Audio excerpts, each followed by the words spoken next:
boy, the light went red. That means we're streaming. This thing's a little bit out of focus, but we'll work on that in a second. First, I need to put some sound in the background. What am I going to do? What am I going to put? I need something to set the mood. Funeral dirge. No. Music.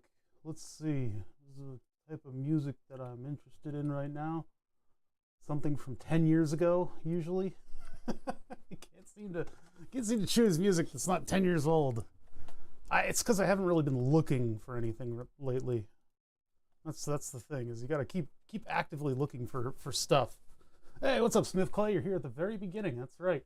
We got like a more fun day today. I finally, with the help of Fadanon, one of my moderators, actually sat down and really helped me figure out what alphanumeric codes go where in order to get the Node-RED stuff functioning with the Twitch API. So now every single chat message, every interaction, every sub, all of that is getting funneled through my file server, basically. So yeah, it's pretty cool. Did I stick my hand in something, or is it just the lighting? It's just the lighting. Why is the pad of my hand so red? Okay, so music. Aesop Rock instrumental.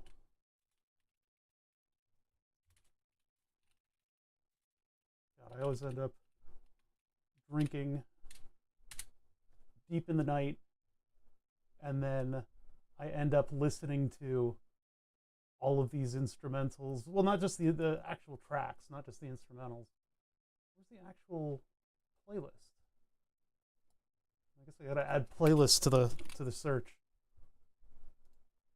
End up making a bunch of embarrassing comments on other people's streams. You guys ever find me in somebody else's stream, get me out of there.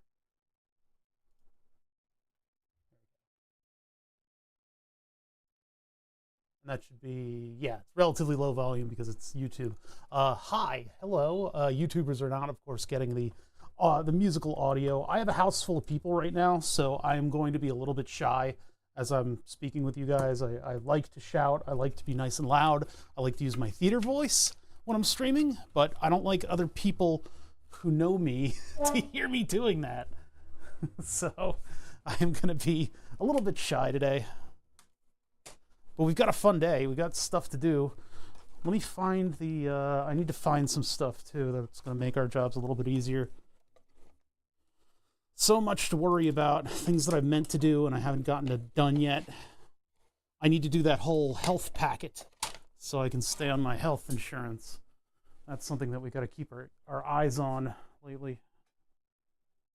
I like this cable that I bought. I bought this extension cable for headphones, and it's got like Mylar in it. It's really way too flashy for what it is. Look at this. It's like shiny for some reason. Why did they do that? All right, we'll get into the swing of things here. Adapters over here. We need to do, I think, either tomorrow or Friday. We need to do a Fusion Friday. I think we'll do Fusion Friday. We need to design the missing foot from the tree stand so that I can get this thing out of here. I don't want this in my shop anymore. I'm going to put this like closer to ear so I see it and I remember that I said what I just said. All right, getting further back into the pile of stuff. I do not see the light stand. I have these light bulb stands that we're going to need. What did I do with it? It was over here, and then I relocated it. I don't know if it was to a logical place or not. That's the problem with relocating stuff. You remember it being in one spot, and then it's like, well, now I don't know where it is. This instrumental is very, very good. Very, very good indeed. All the way over here with the project stuff. I was at the gates. No, not here. What would I have done with it? It's the second one of those things. We're in face cam, right? Yeah, okay, you guys can see what I'm doing. Looking all over the place, finding nothing. Nothing. finding anything. I really need to get off my butt and build that CNC. I think I have all the parts that I would need in order to build it the way that I want to. Maybe it's in the cable bin. Oh yeah, it is. That was an easy find. It was sitting right beneath my feet. These are just very simple light bulb stands that I got on Amazon.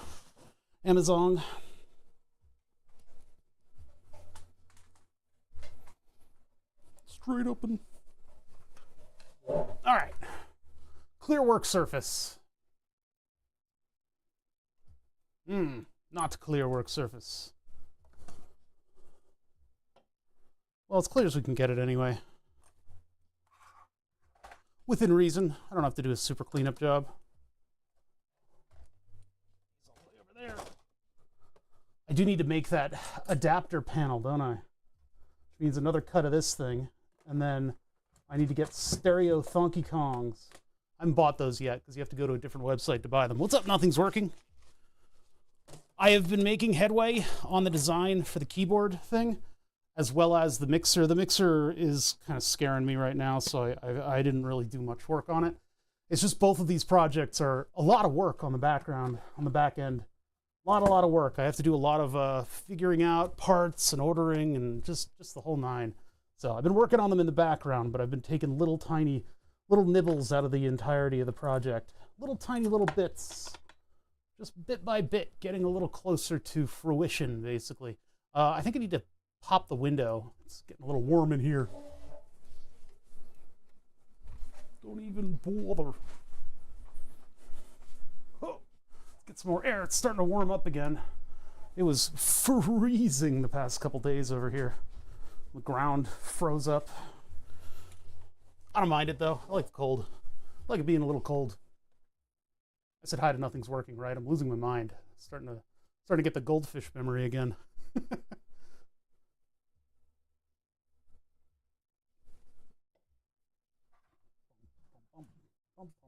right, let's put the jumpers away. We are going to need jumpers, but I think we're already all set up. Eat the goldfish. Yeah, that's true. That's true. That's true. You could just eat it.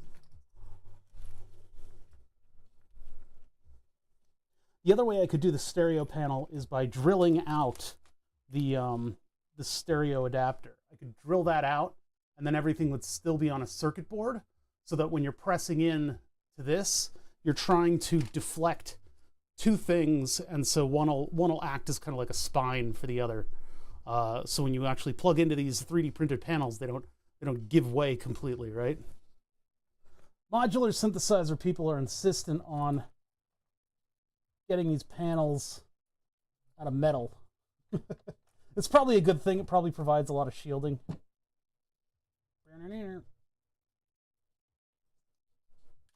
But I insist on not spending money because modular synthesizers is an expensive hobby.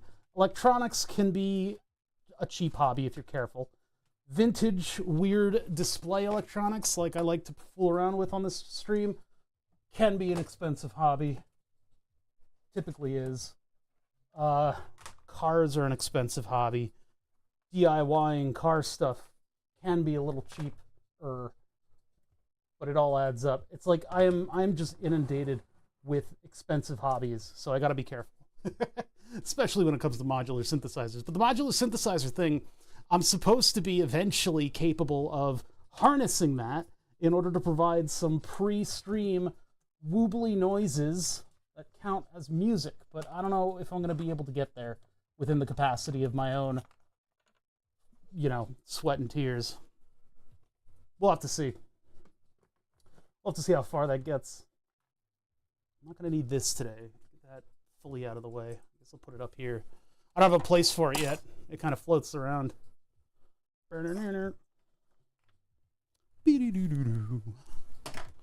All right. Oh, the fan. The fan's not facing me, so that's why I keep thinking about opening the window more. Is if I don't have active airflow on me, I start sweating. It's ridiculous. Oh, I gotta pop out YouTube chat. Okay, YouTube chat. Just give me a sec. There's probably already chat messages in there that we've neglected. I've been a terrible host. Okay, so what am I doing? Wonky Robot and Dominic Perna Dominic Perda. Yeah, I got it. All right. Model trains is expensive. Yeah. And hello, Wonky Robot. Let me pop you guys out so that we can actually get your chat messages in here.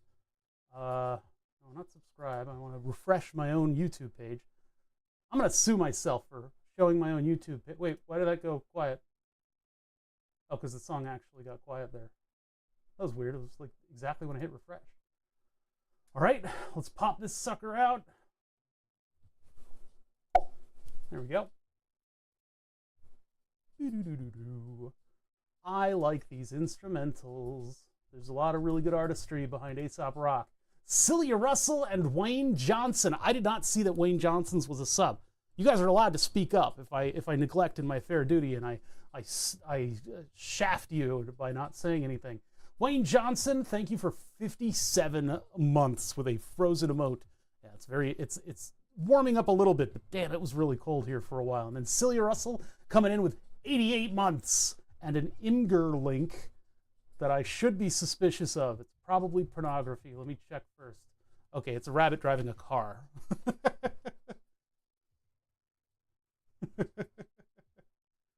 Very cute. Ah, don't scroll to the bottom thing, that's dangerous.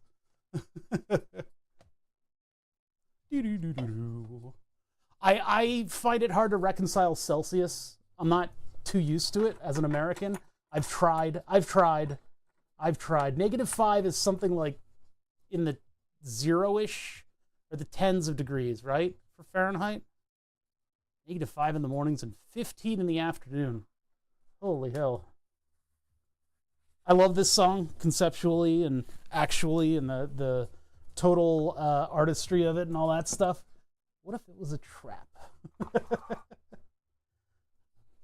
The best Aesop Rock stuff, in my opinion, is when he does his storybook raps, where he does something that has like a concept or a plot, and it's got like a full storybook presentation. Oh, it's wonderful. If I was gonna post porn in a sub message, it better be food porn. Yeah. 20 to 60 in Fahrenheit. Ah, we've been sort of in the same range, huh? Yeah, it dropped way down. We were in the tens of Fahrenheits for a little bit here. Of course, there's always going to be somebody in chat who's in a worse environment than what you're complaining about. There's always going to be somebody there. So, yeah, if you've got it worse, I don't care. But you can speak up. Move the RC car. That thing's been in all of the thumbnail. I got to make thumbnails for the stream. I really do. It's part of the whole presentation of the whole bother experience. I think it's important. Yeah. I got in trouble for having Prodigy music video material on The Prodigy. I guess they've got a whole music like a big label behind them and lawyers and stuff. But yeah, they said no monetization because you put visuals that we've copyrighted on there. Pretty crazy stuff. So I got to be careful about what I'm showing on this monitor. Of course, that was when I put a webcam facing the monitor and I had it do just a playlist on YouTube that I had curated. That was the word that curated is the word that I was looking for. There's the word in there, somewhere in the dust that is my head. Hair just goes right back into position. I can't do anything about it. The swoop in front is not my idea. And I'm starting to look like that guy from Severance. Contrubon. Like, I'm starting to look like that guy. I think I need to go do thug stuff for a cultish corporation. It's gotten bad. I need to schedule the haircut. I wonder if I can schedule it Wednesday morning for the same day. I hope I can do that. Or maybe I'll figure out the website of the haircut place that I used tonight. Wonky Robot. Hey, Wonky Robot. Good times. Hopping in here on the dark side to say yay 13 months. Wonky Robot. I appreciate that very much. Yeah, you got the worst video player, but you got the subscription messages and stuff and all the animations that come along with it. I don't do sounds. I don't feel like hopping in on that casino stuff where, you know, you press the button, it goes doo-doo, and then everybody's happy and excited, and you go, ah, dopamine. I don't do that. Celia Russell gifting a Leb TV Live sub, as she has for 115 subs. Holy crap, that is a lot. Celia, thank you for doing that. You really are under no obligation, and I really appreciate that very much. We got a hype train going too, so you guys are saving little bits of money. Just a little bit of money. Back on YouTube, that was scary. I guess welcome back, although I'm using YouTube to kind of fish for subs. Mahalo, ever generous, gifting 18 subs, and this time it goes to Yeah Dog. Well, Yeah Dog, you got a sub. I thought of stuff that I could do with the Twitch API, and I don't know if it has access to the. I think it does have access to the user list. I don't know how to get it. If it has access to the user list, I would love to make the most toxic thing ever, right? What is the most toxic thing I could do within my own walls, like within my own stream, in order to just be awful? A from Canada, sorry from America. I know you guys understand that. Welcome. You're in Philadelphia, the seat of civilization in the modern world.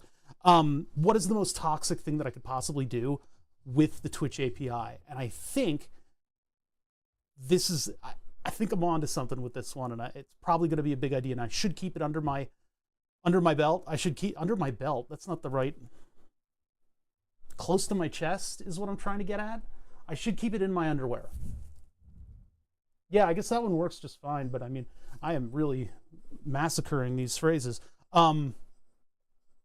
Scrape the user list in chat, which, first of all, that's just so toxic to look at who's watching. Look at who's watching. Find out who has the most followers of the people who are watching. Top 3. Put them on a screen. So I can have something on screen that'll show the top 3 followers, the top 3 viewers with the most followers. And I can make a whole sign about it, a whole, like, you know, have confetti fire off and just have, oh, that's so toxic. It's so toxic to just call out a lurker who's more famous than me. I hate it so much that I love it.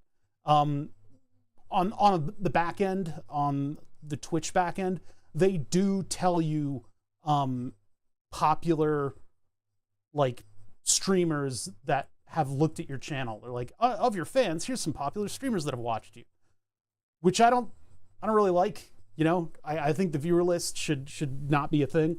It's really, really toxic to drop in there and figure out, you know, who's watching right now. I have to see. That's terrible, and I think I want to like take advantage of that and put something cringe on a screen. Can we do it in loveness followers? What do you mean? I don't know what you mean. You mean do it on somebody else's stream? That would be even worse. No way. Absolutely no way I'm doing that. That would be horrible. that's where I draw the line. I'm drawing a line. I'm not going to enter somebody else's chat and figure out who the top people are. Any Rumble followers? I don't do Rumble. I'm not that toxic. Oh, a remote toy. You know, the light bulb that we're doing today is just a stand-in for basically anything. So with Node-RED, the sky's the limit. I'm doing sort of a low-level thing with the stuff. Wait, did it? Oh, keep it in the under. Yeah, let's keep my idea in my underwear. All right, dog's barking at stuff. Yeah, bonk. There's burn the subs. That light right there is actually an indicator of stream status. But I still haven't figured out how to do YouTube yet. I need to figure out how to detect that I'm streaming to YouTube. One of the ways is you just load the web page and look for watching. Or like, there's like some, in the HTML, there's apparently a way to get it, but I have absolutely no idea how to drill down to that level. I need help with that. If anybody knows how to detect if YouTube is live in Node-RED, I need like a node that'll tell me whether or not I'm live. Yeah, whether or not I'm live. That's basically it. And then I can build that into the functionality of Node-RED, and then I can have it tell me whether or not I am currently streaming, so that when I walk out of the shop, that LED will indicate whether or not I've left YouTube on for 4 hours.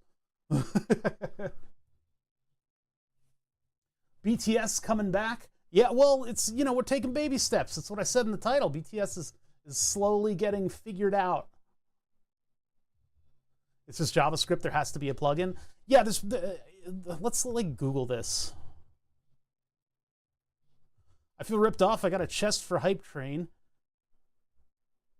I became the conductor. Yeah, Hype Trains are kind of crazy. When will stream start soon? End when I feel like it. Node-RED YouTube stream node. Node-RED node YouTube.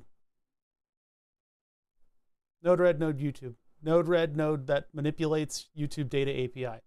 The use of this word manipulates. Father, hello. How are you doing today? Hello, John Twitch. It's me, John Twitch. Here on Twitch. How's it going? I'm doing good. I'm feeling good today. I've been getting to bed an hour earlier, slowly working that back to where I go to bed like an old man at the beginning of the evening. But sleep is nice to have. The graphic never dies. Plugin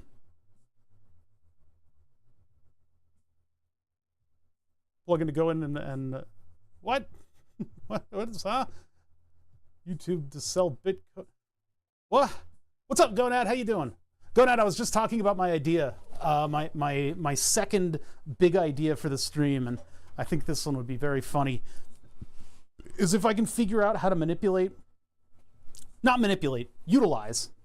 I'm using manipulate because that project there says manipulate on it. Use the Twitch API to go into my chat list, the list of chatters, and figure out which chatters have the largest number of followers, largest number of followers, and then have a top 3 display on a little screen, and then I can make all this fanfare around the screen to make it fancy. Here are the top people in chat, and it's like, it's so toxic. 3 nodes that may be used together: channel list of users channel, playlist list, videos in a playlist, and you need Google API key in order to make use of the nodes. Nah, I don't want an API. I want it to just go into the website. I'd rather have a node do that because I don't know whether or not Node-RED live streams. No. How about Node-RED YouTube live indicator? Come back when the stream starts? Yeah, why don't you? This is how I've always done things. Stream starts soon is at the very beginning, and it's when we just kind of chew the fat, catch up with everything, talk about random stuff. I know most of my stream is that as well, but we're generally just a little bit more focused on the project at hand when I do the actual stream. So instead of putting up a splash screen and timers, apparently a new person every week gets mad at me for talking to you guys during the start soon thing. I know there's more of you that like it than don't, and obviously I do this just because this is how it goes. So it's okay. So you're caught up in the functional part of this. The functional part of it is that yes, I'm streaming right now. And the other hand of it is that no, I'm not doing what's in the title yet, because I'm letting people gather, because I don't want to start in on something when 2 people are watching and have to continually, and I still have to do this, just continue. Yeah, god damn. Fuck, why do I always have to explain this? Why do people get caught up in that? And it's like all these streamers do it. They all do it. They all do it. Even back to like Red Letter Media 10 years ago. Where's the time gone? 10 years ago, they were doing this where you just let the audience gather. And instead of putting up a wall, you know, I could do this. Although I gotta move away from that one. Hold on, let's switch that one out.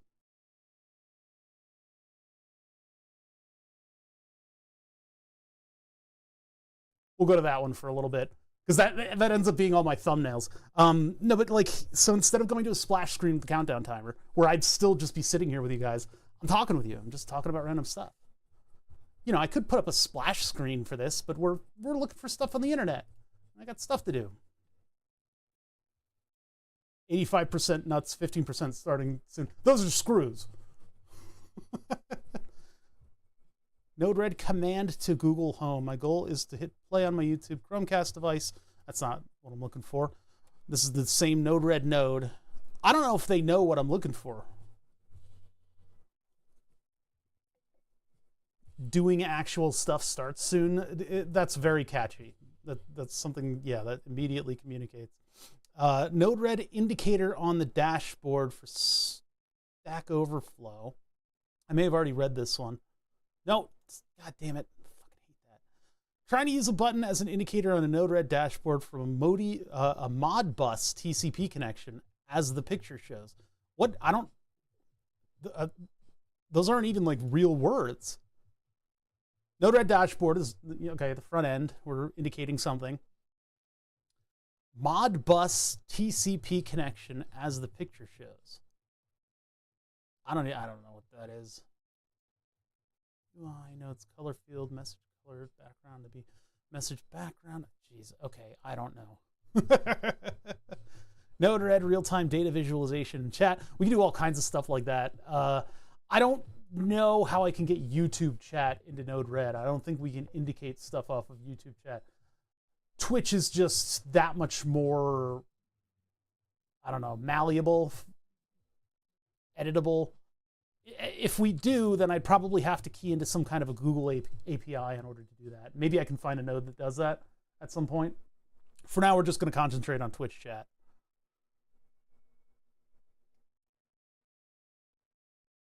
Can Sammy send YouTube chat to Node-RED?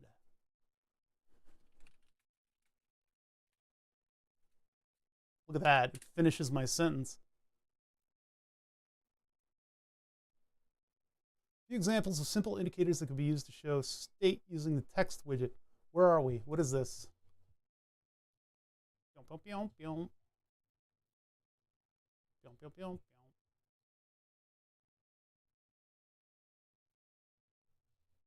I don't know. Hey, Brink GG, how's it going?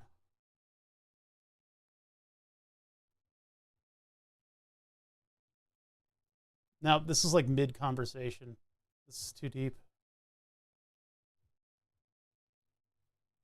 Is there like a Sammy plugin? I don't want to have to install Sammy board. I've resisted it until now. Although you can do a lot of really good stuff with it. Node's just looking for uname equals and then pulls out a message after it. I was getting towards making a node that would poke the website and return the HTML, and then I could parse the HTML and find the text that says, you know, the live stream frame or whatever, and it would see that.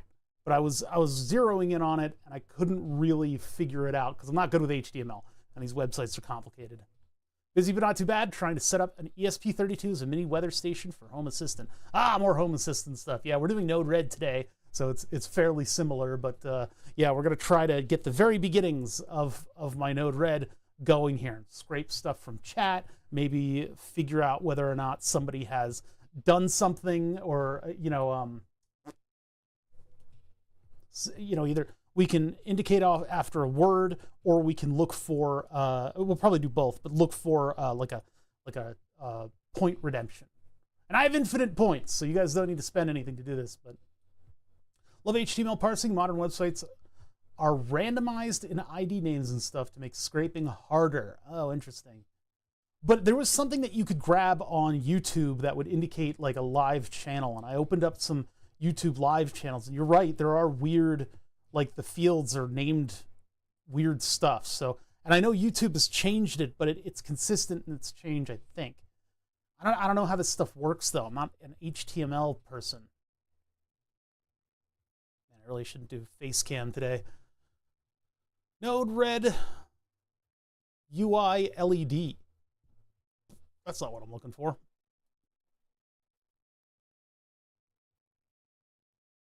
Yeah, I don't know. I don't know if Sammy can do it. Node-RED YouTube is live. Node-RED Node. Node-RED live streams. Node-RED on YouTube.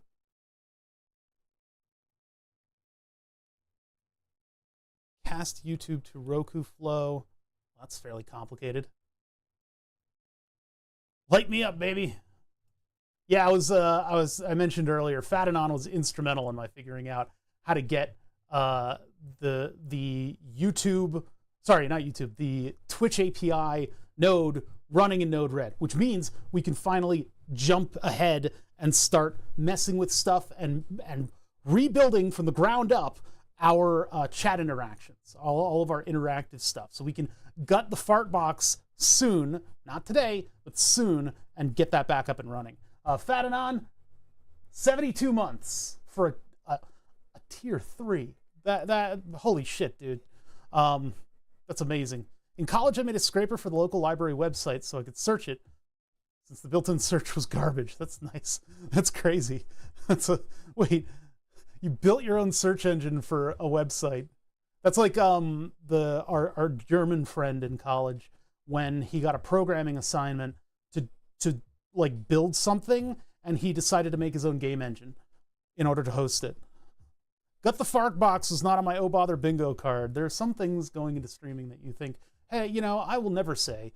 I will never ever say gut my fart box, chat, later.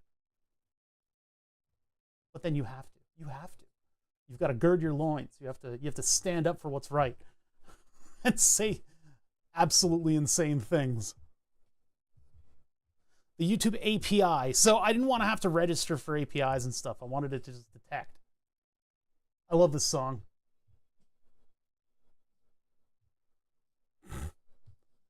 It's going to be worse than that. We're not just washing it off. Let's see.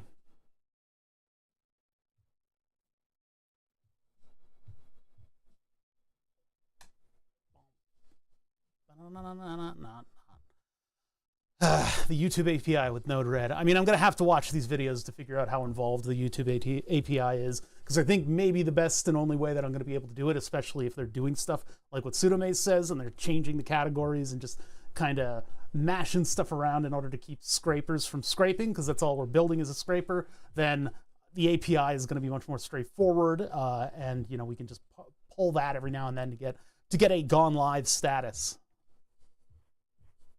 But this isn't what we're doing today. That's why we're doing it ahead of time, just because I'm thinking about it.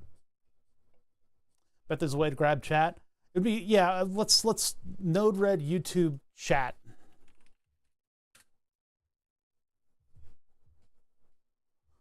YouTube and Twitch chat functionally in Node-RED. Hello, hello. Ah! Why would you have like a giant close-up of your face on your stream? That's ridiculous. God, it's like I don't want to be this close to your face. Stop. No, I do the same thing. This is a 4-hour live stream, and it's totally insane. Oh my God. What is this? Is that Timo? Oh my God, it's Timo's nose. Timo's nose is like something you'd shout. This is vastly more complicated than I had hoped for. I'm not that good with Node-RED. I'm going to say it right now. Did something like that with the phone company here. They didn't let you search for hidden numbers, but if you entered the number directly into the URL field, it showed the owner of the number. That's some security right there.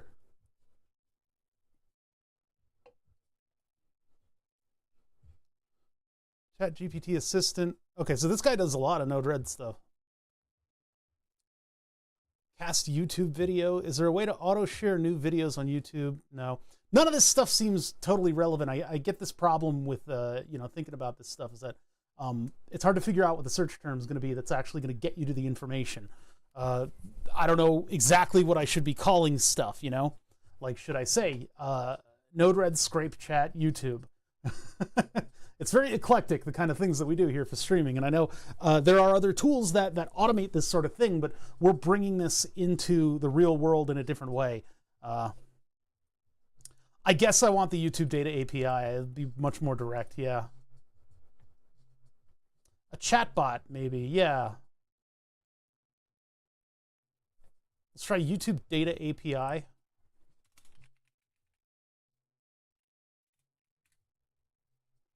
It seems like there should be a node for it. Maybe I could just search nodes in Node-RED.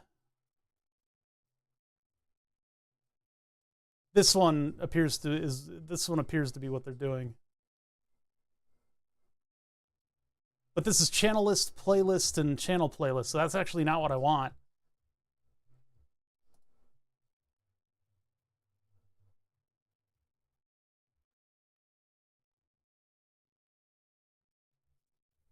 Manipulates the YouTube data API. Run the following command: npm install channel list, playlist, playlist. This is the same one.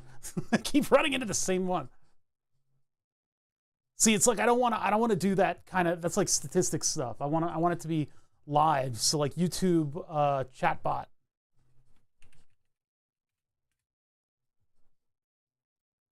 Using OpenAI API with Node-RED. What?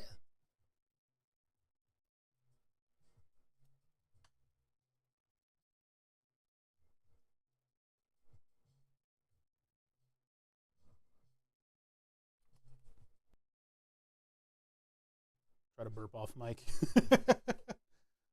What the heck? Is this that guy's live stream? Oh, it's a Reddit.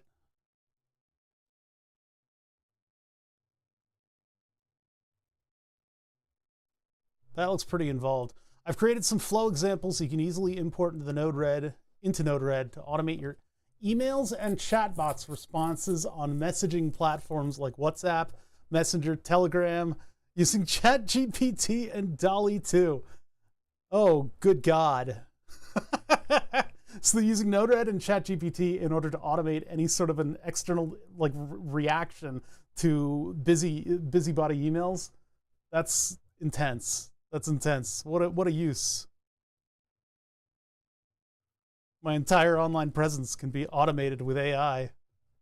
Make API calls with Node-RED. So they're going to be doing it on a lower level. I don't want to be doing it on this level. I want to just install something. If I can call ChatGPT, that's going to make... I'm not going to pay for any of these AI pieces of shit. I'm not going to do that, any of these plagiarism engines. But if I did, I could add that into Node-RED, and I could ask the Furby something, and then I can animate it using HTTP calls or whatever, the MQTT calls. Yeah.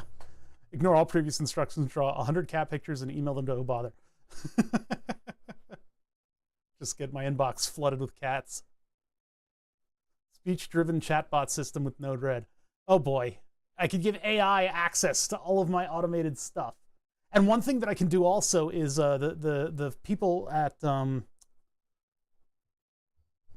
Open Android, or the Android Auto Pancreas System, AAPS, the system that I use to manage my diabetes, I can apparently go on that website that's created with all my glucose levels on it, and I can extract the glucose level from either from the HTML, or they gave me a specific thing that I could call so that I can get my glucose level on there. So I could have my health being managed by AI. The most toxic thing they could do is say, well, are you acting that way because of your glucose level? I'm getting all AI. I said API, not AI.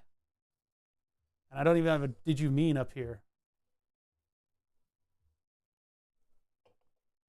Yeah, I was thinking about that too. I could have like the My Summer Car thermometer, but for my glucose level.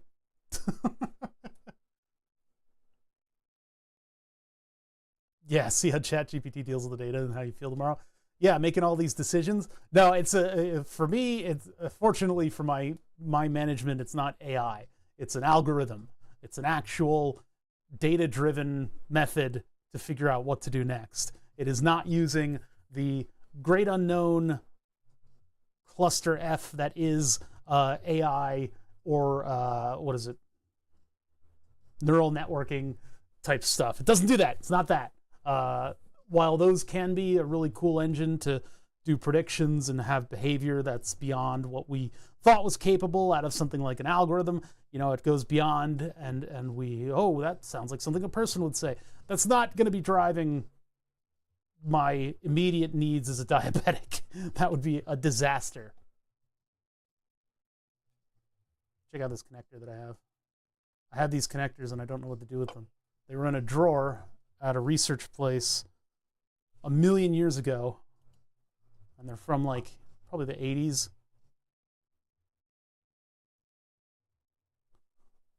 They're apparently pretty expensive, but they are coaxial connectors, and when you pull back on them, I think they are a predecessor to the those camera connectors, but they're metal and they've got these little catches on them, and it's just this little coaxial 2-pin dealio. So you get very, very clean signals with it. When you plug it in, it clicks into place, pop, and then it's locked in. So it's not moving. It's not disconnecting anytime soon, unless you grab it right here. A little sleeve pulls back this little sleeve, and that disengages the two little hooks. Good stuff. I got a bunch of these. Not an incredible amount, but I've got a bunch of these and nothing to do with them. I have no idea what I'm going to do with them. One day, I'll need a very special connector for a signal. But getting into these means that I'd probably need to figure out where I'm buying them from, and then it's like a tiny compressed air quick release. Yeah, it's kind of that same concept. There are 4-pin versions of this type of connector too, but this is the coaxial one. It's apparently a very, very clean signal, and I guess they're semi-famous, but apparently they're probably pretty expensive. I wonder if I can figure out what it is. It's written on the thing, so. King's Limo. Oh, it's a Limo. That's right. Limo connectors. That's right. King's Limo 1075-1. So Limo 1075-1. Newark has it. $40. Holy. Yeah, these Limo connectors. Limos are used in cameras and stuff, like professional camera stuff. Non-cancelable, non-returnable. Male straight RF coaxial connector. That's boring. Crimp termination. K-Lock series connectors, a lightweight connector designed to replace BNC connectors where maximum density is required. Is there a minimum? 100. You have to spend $4,000. RF connectors and medical. They use Limo connectors for MRI coils. That is a high-end application. Holy crap. They also use them in night vision stuff. But they use them in night vision stuff, but nobody has the circuit. Nobody knows the circuit. So when your friend comes to you with broken night vision stuff and they say, I don't want to spend tens of thousands of dollars to just solder a wire on, I really need your help. And you look it up and you go, I don't know what connects where. I don't know what to do. There's no information about it. It's not classified, but it's just not shared. I had to do some very careful ohming out. Yeah, the 4-pin Limos of a particular size are used in a lot of that sort of military night vision stuff. But these, you can see the prices, $20, $20, $30. You know, as fun as it would be to have a little armored connector on something, I don't think we need to put $30 on the line for just one connector. Who's that guy?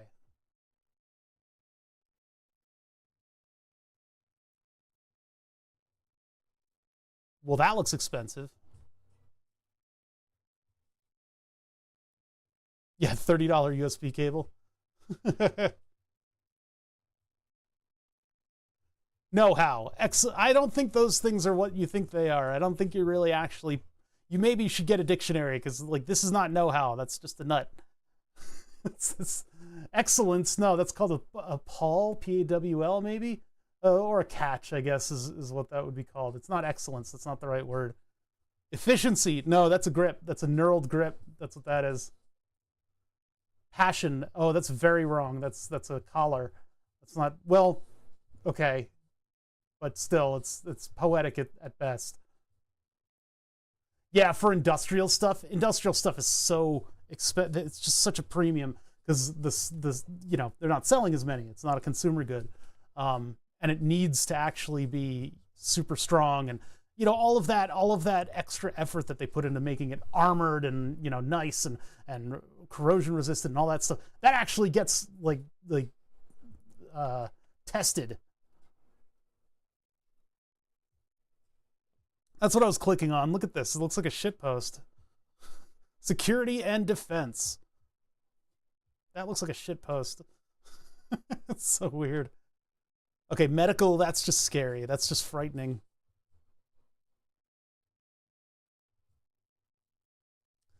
Ah, from Ali. Yeah, that would be a good place to look. Oh, on the 3D printer, that's a good application. That is a good application. Yeah, I just have them as leftovers from other labs. That is the most generic picture, just the processor. Yeah, I guess on stuff like that, like robots and things like that. Don't fear the mech overlords. It looks like some kind of an awful, like, bug mouth. Whoa, it's the dream sequence. Connectors.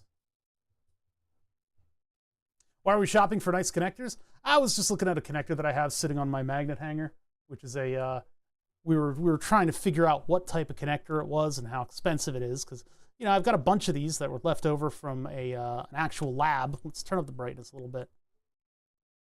There we go, now I can see it. So this is the connectors that I found, and they were really, really cool, because they've got this little catch mechanism here, so that if you pull back on the collar, I'll show that without getting in the way, pull back the collar, it opens up those two little catches. So when you plug in this little coaxial connector, it's got lots of metal stainless steel shielding around it, and it clicks in really satisfyingly, and it's there. It's plugged in. It's not getting pulled out for any means, it would make it terrible for a microphone connector for me, but it would be great for like an oscilloscope input or something. And so we were looking at like, oh, how much does it cost? So I read King's Limo, and I was like, oh yeah, Limo, I remember Limo. So we're looking up their website.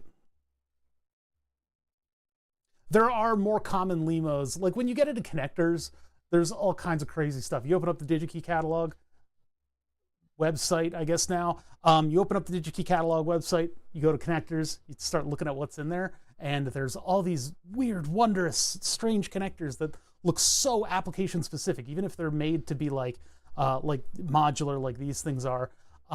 It's like, what in the world are we doing with all these? There's all these standards, and they're all different. They're all crazy. It's hard to zero in, looking at it from that perspective, on what the common stuff is. The common stuff, a lot cheaper.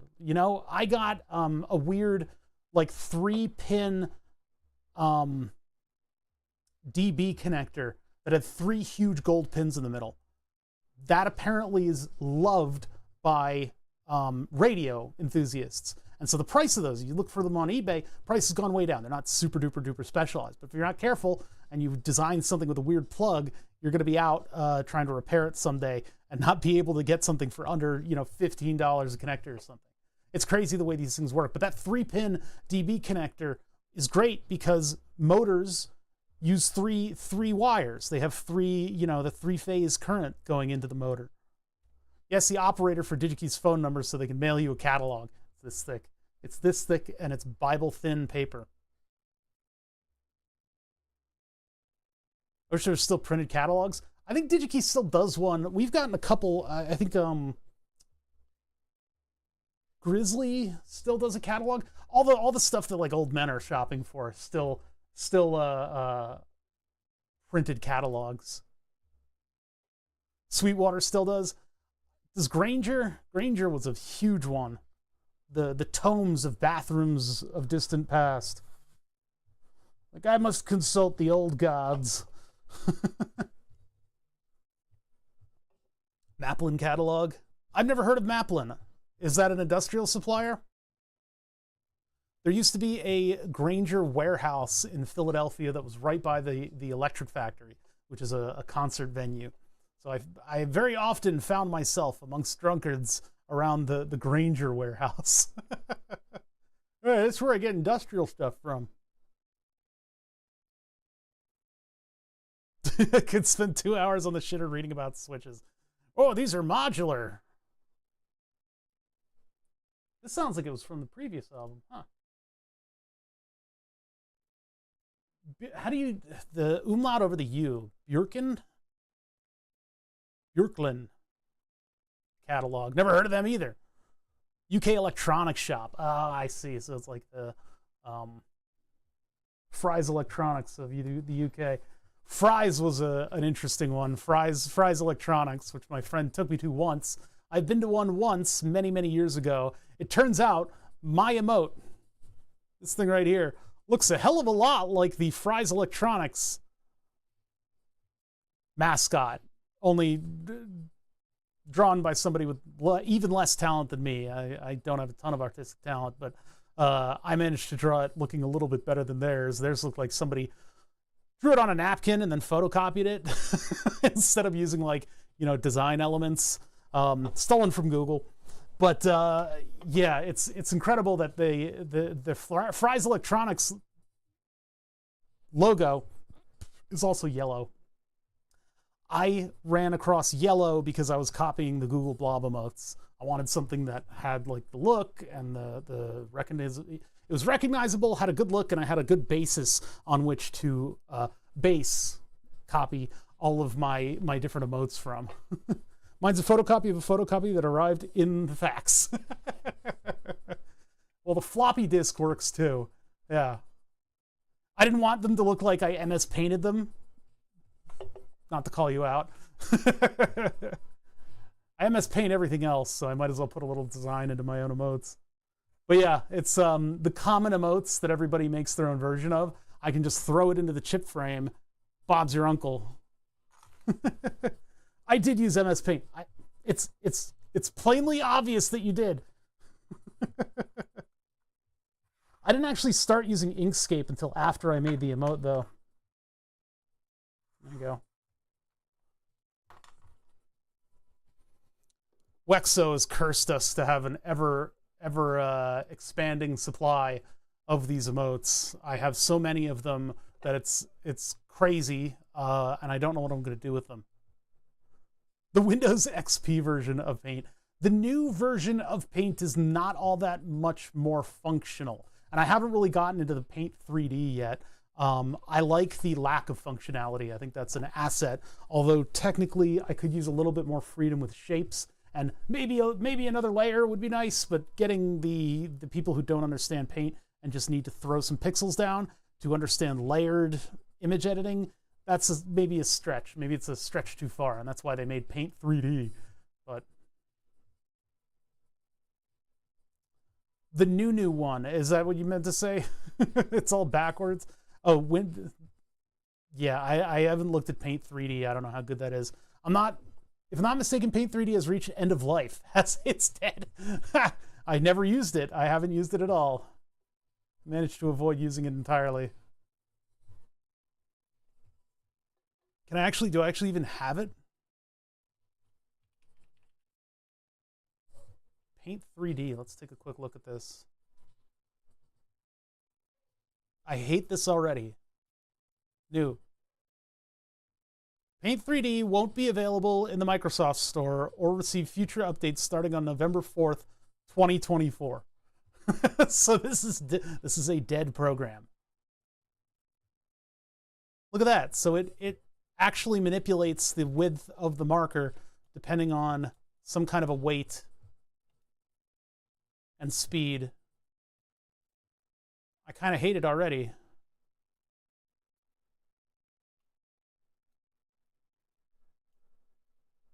How dynamic.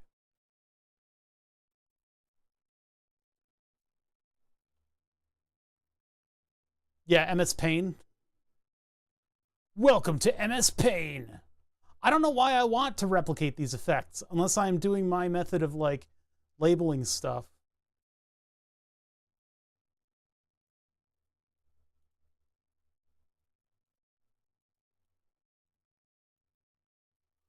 I hate it. Nope. Nope. That doesn't enhance anything for me. This is probably the consistent one. Yeah, this is the one that keeps consistency.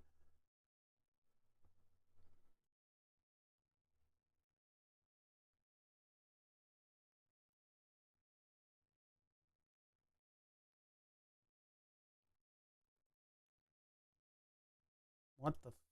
Well, it's a sphere, so any of this manipulation is not really going to help me. What? This is a lot.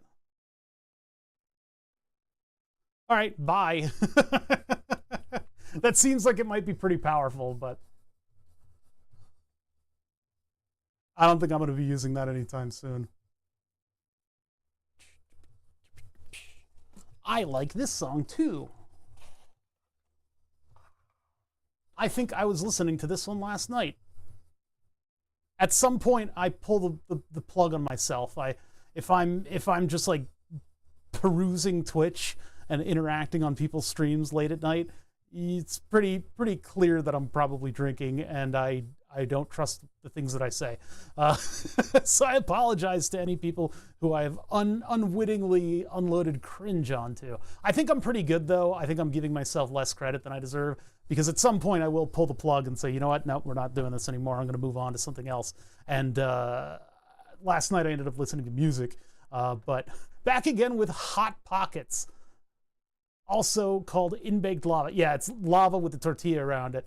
That's actually similar to what I had for lunch. I cut up a bunch of chicken and put some salsa on it and threw it in a burrito. Magma sandwiches. That first bite into the Hot Pocket is very dangerous. I've, everyone's brushed with third-degree burns. That's why they tell you to wait so long before eating. They say wait like a minute before eating. You're like, I don't have 60 of these seconds things that you talk about for lunch. I need to. I'm making a Hot Pocket for the explicit reason that I don't have time. But if you don't wait that amount of time, you get molten lava in the middle. It's crazy. You got to let that heat kind of dissipate around.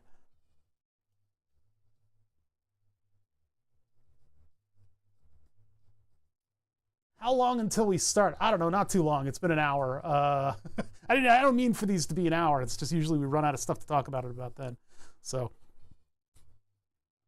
and our search for stuff has been fruitless. We've not been able to find a way to detect if YouTube is live in Node-RED. I've done a little bit of searching on my own, and it seems like HTML is the easy way to go if you know what to parse for. I don't know what to parse for. I don't know how to parse HTML. I know there's a node for parsing HTML, but I don't know how to get back the field that I want.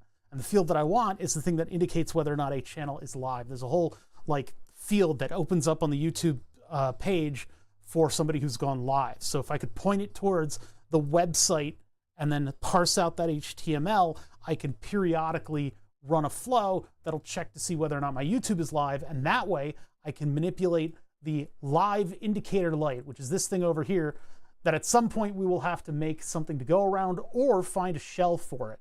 And I've looked around for the on-air, the Art Deco on-air indicator. They're too expensive on Etsy. Well, yeah, I think that's... This one is not, the text needs to be in the other orientation, but this is similar. On-air Art Deco. My brother had one of these. What is this? They wanted to indicate that I was a person. I want, well, this one, but it's not, oh, it's $292. So I'm not getting one that's wooden. But I want something in that shape. And there are chrome ones too that are $75, I think, last I checked in. I could possibly just make something like this if I go to like Onshape or something like that. I printed one ages ago. I still haven't wired it up. There's also professional ones, but those are professional industrial prices. So, but if I get something like that, then I can put this light bulb, then I can put this light bulb in it, and I can have an indicator that will tell me if I've opened up OBS still, or if I still have OBS open, and it'll tell me if I'm on air on Twitch, and it'll tell me if I'm on air on YouTube just by the color that it turns. So, and I could do more severe stuff. I could say if I'm not live on YouTube, or if I'm not live on Twitch and I'm live on YouTube, set off an alarm. But I could even have OBS do that and turn off my stream when I'm done. But I don't know to what end. I think I just want to have it be like an indicator. All right, let's get this out of here. Let's actually start stream, because we're talking about Node-RED. We're talking about OBS. We're starting it up. Yeah, printing an on-air sign would probably be the way to go. I just want that on-air text to be really nice and legible. So I could get it cut. I could do a design in like Fusion and then get it cut by a place and put it together. I don't know. We'll see. We'll have to see. How's everybody doing? Yeah, welcome to a Tuesday. Wonderful, glorious Tuesday here.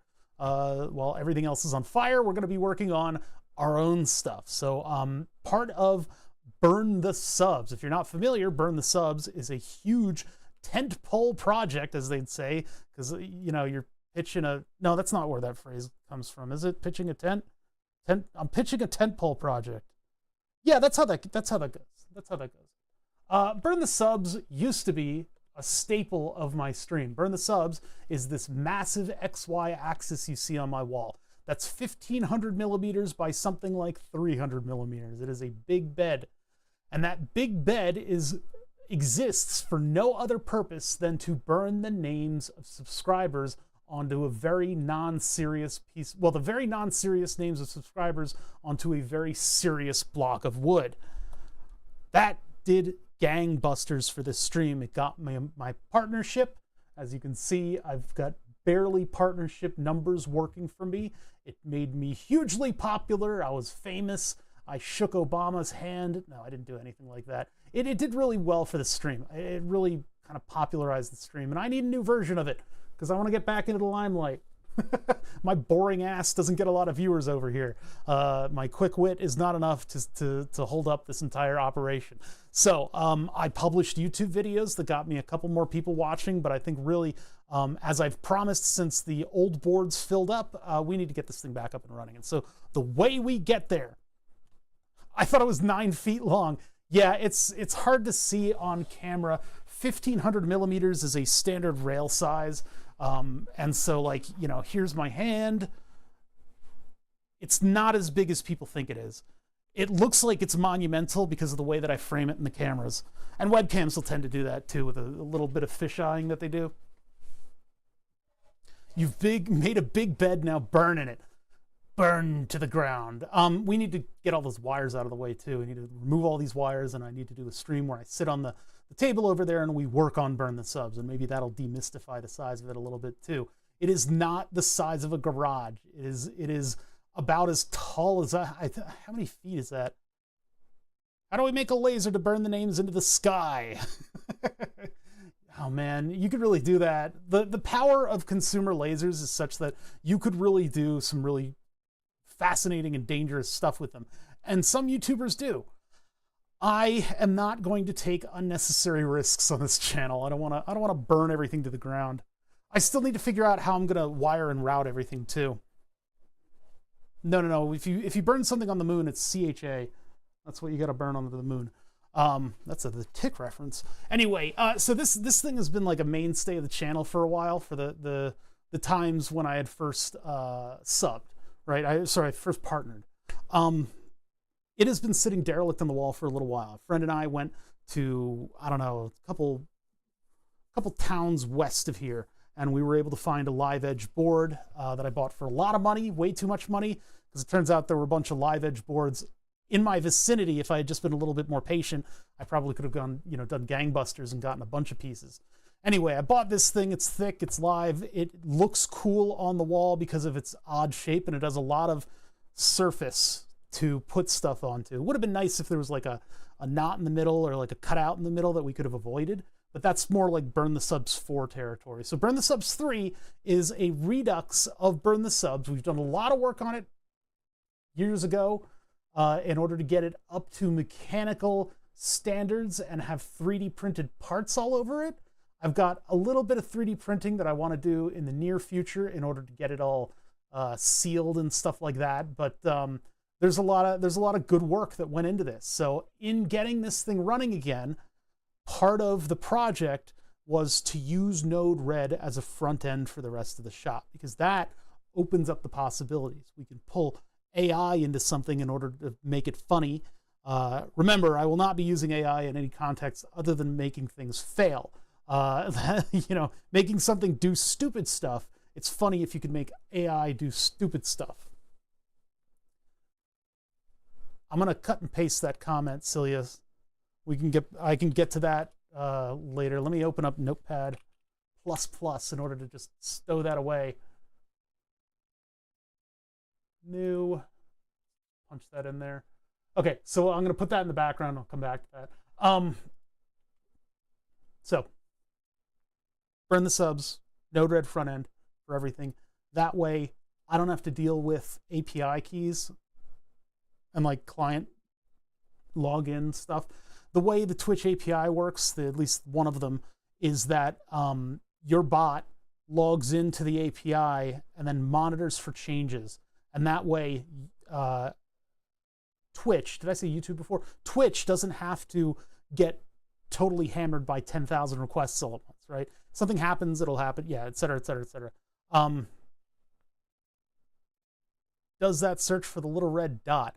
Yeah, I don't know. But we were talking earlier about how to tell whether or not YouTube was live, because then I can get a node that will sort of look at the web page and see if you're live. And when you're live on YouTube, they put like a circle around your channel name and a little live indicator, and then it puts a live thing on the screen, and there's also like a section that tells you that they're live. There's a whole bunch of indicators on YouTube that will tell you whether or not you are currently streaming. And if I can figure that out, if I can get that in Node-RED, then I can have that indicator without having to sign up for the Google API. I don't want to do that. It sounds like a lot of work. Actually, I think I may have already signed up for the Google. I also have something through Amazon too. That's some kind of API. I don't know. Anyway, the point is, all these API things, what are we doing with them?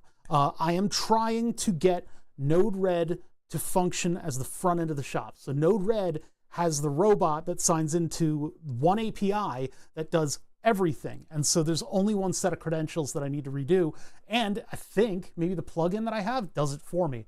It's got the renewal code, so I don't have to do that. And then also, I don't know what that thing with the fart box was, where we needed to get the like certificate. Why was that? Why did we need to do that? I don't remember. But the point is, the way that we used to do things was we would take an ESP8266, a little, very light little microcontroller, one of these guys here. Take a look at this on the microscope. This is an ESP8266. Now, we'll still use these, because these are, the ESP32 is probably just as cheap. It's just, I got a pile of these guys, and they are cheap. They're cheap, cheap, cheap, and that's sort of the advantage of them. These are cheap little microcontrollers that you can load up with Arduino, and it'll get on your Wi-Fi network as its own device, its own little 2.4 gigahertz Wi-Fi device. These things are amazing and configurable and cheap, and you can just throw them at a project and give a project a pretty sizable brain. They're not as powerful as the ESP32, but they don't need to be. We were able to get the entirety of the Twitch API into this thing.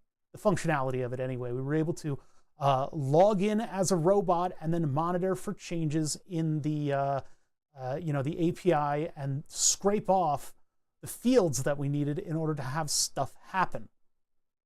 But that required this being its own little thing. It was its own little thing that was able to completely log in and act like its own robot. And so each device had its own IP address, et cetera, et cetera, et cetera. It was sort of doing its own thing.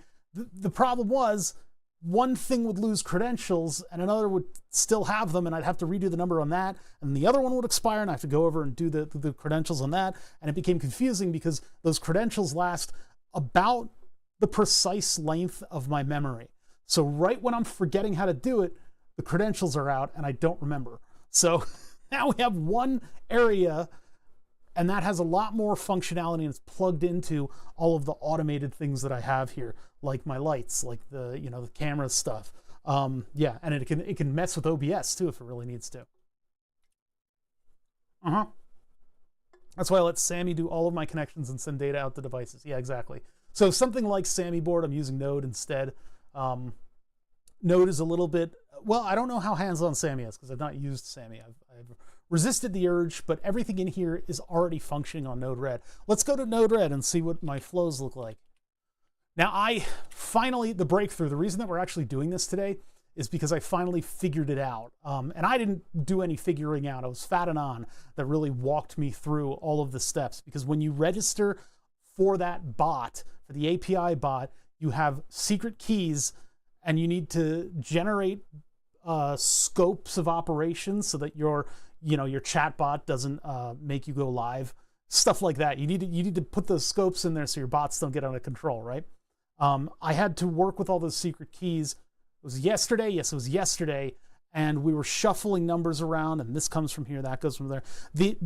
What happened and the lesson from yesterday? The lesson from yesterday is to use incognito mode for this kind of stuff. I had something happening in Chrome. It may have been just like a script that I used on Reddit or something that I put into like Tamper Monkey or something like that, that was messing with the ability of the API key generator to function properly. Like the web pages weren't throwing themselves around and linking properly. So what I did, open up an incognito window, followed all the steps, logged into Twitch, accepted all the permissions, then that got everything to work and click. Knowing where your numbers are coming from, what they're calling this precisely, you put that exact precise code in and match them up. It was death by 1,000 tiny minor misunderstandings. One of those things. But we finally got it working. We finally sat down with the help of Fat and On and made sure that everything we were doing was correct, right? Discard my comments. I was working only for the video. Yeah, it's okay. I'm keeping that over there. Oh, the video itself, not on the YouTube page. No, yeah, the video itself is not what we want. We want the YouTube page because the videos change, and so does YouTube chat. If we're going to get YouTube chat and be able to key off of things that YouTube chat has said, I'm probably going to need to use the Google API because that chat, the URL for the chat, changes every time. It's very frustrating for me because when I set up to do my stream, I have a thing that automatically pulls up all the windows, right? Twitch chat is an IRC channel, and so that always comes up on the same URL, right? YouTube chat is not. YouTube is video specific for each chat. So to get that page, I don't know how to get that page. Maybe I can make something that opens up a web page here. That is the YouTube chat. If I could have Node-RED automatically go here. This is the popped out chat, but then V is equal to blah, blah, blah. So if I could have it go in and figure out what the V code is for the live stream, then it could put it on the end of this URL and automatically come up with it when I push a button. I wonder if Node-RED could do that. That would be pretty useful.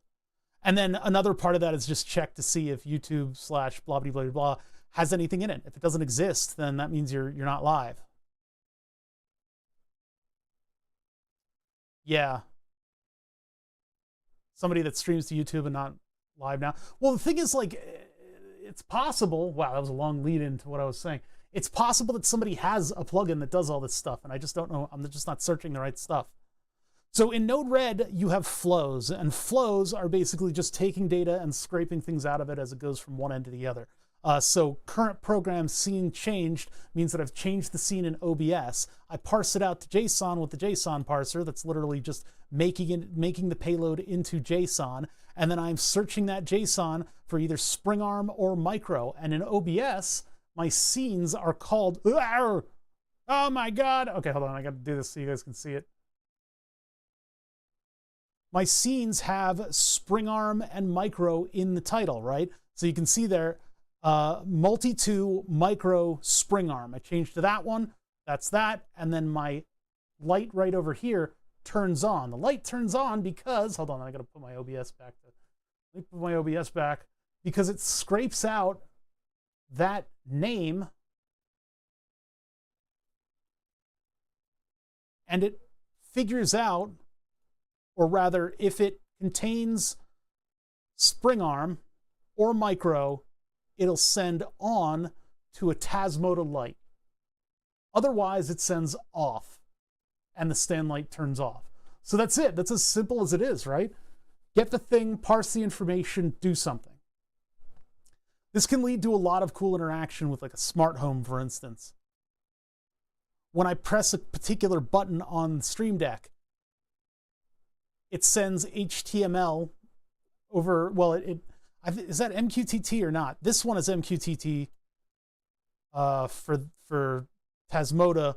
These are HTML requests. And the HTML requests goes all the way out over to this thing, and then we look to see if there's a positive integer, set the FPS max. It basically sets the FPS of the camera, and that allows me to calibrate. It's something that I have to do in order to calibrate these Logitech cameras.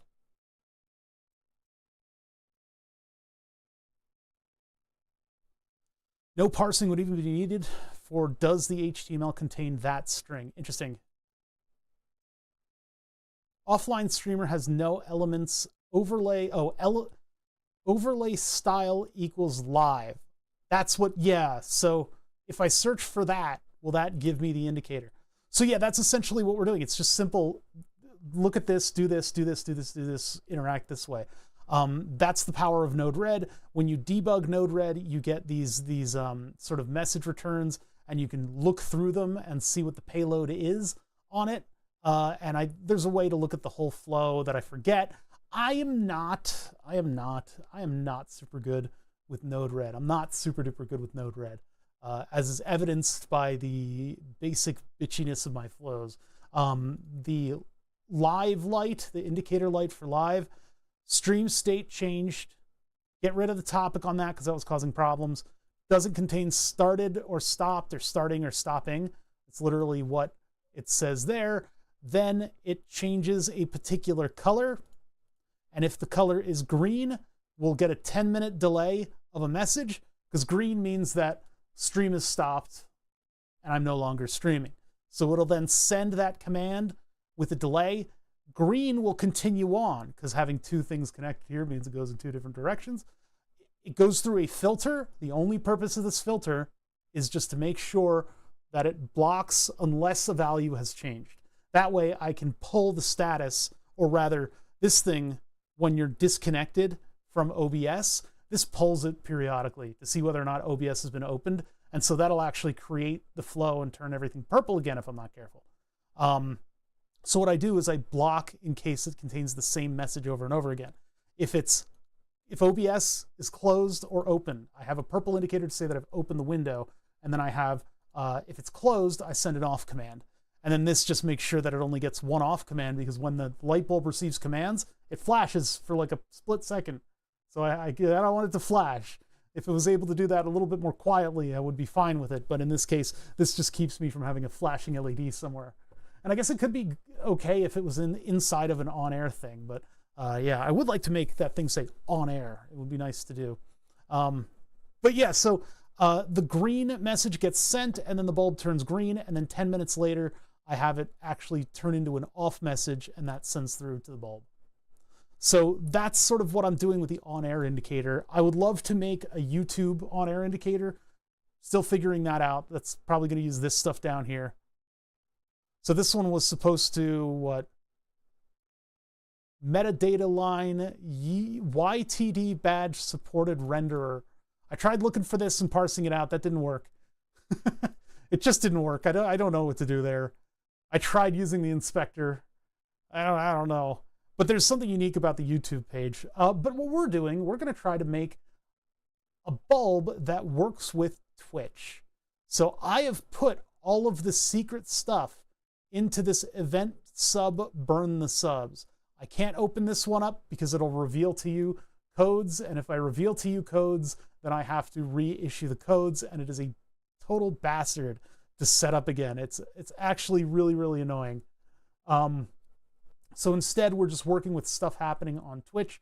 This thing says that it's ready to go, and we have our debug right here, and I've got a couple messages that have rolled in. I crave API keys. You do not get them. We don't have to work with API keys. Only visible to you. You've collected all level 1 emotes. Now, which is this one? So the object payload, message ID, object, channel chat message, user ID, blah, blah, blah.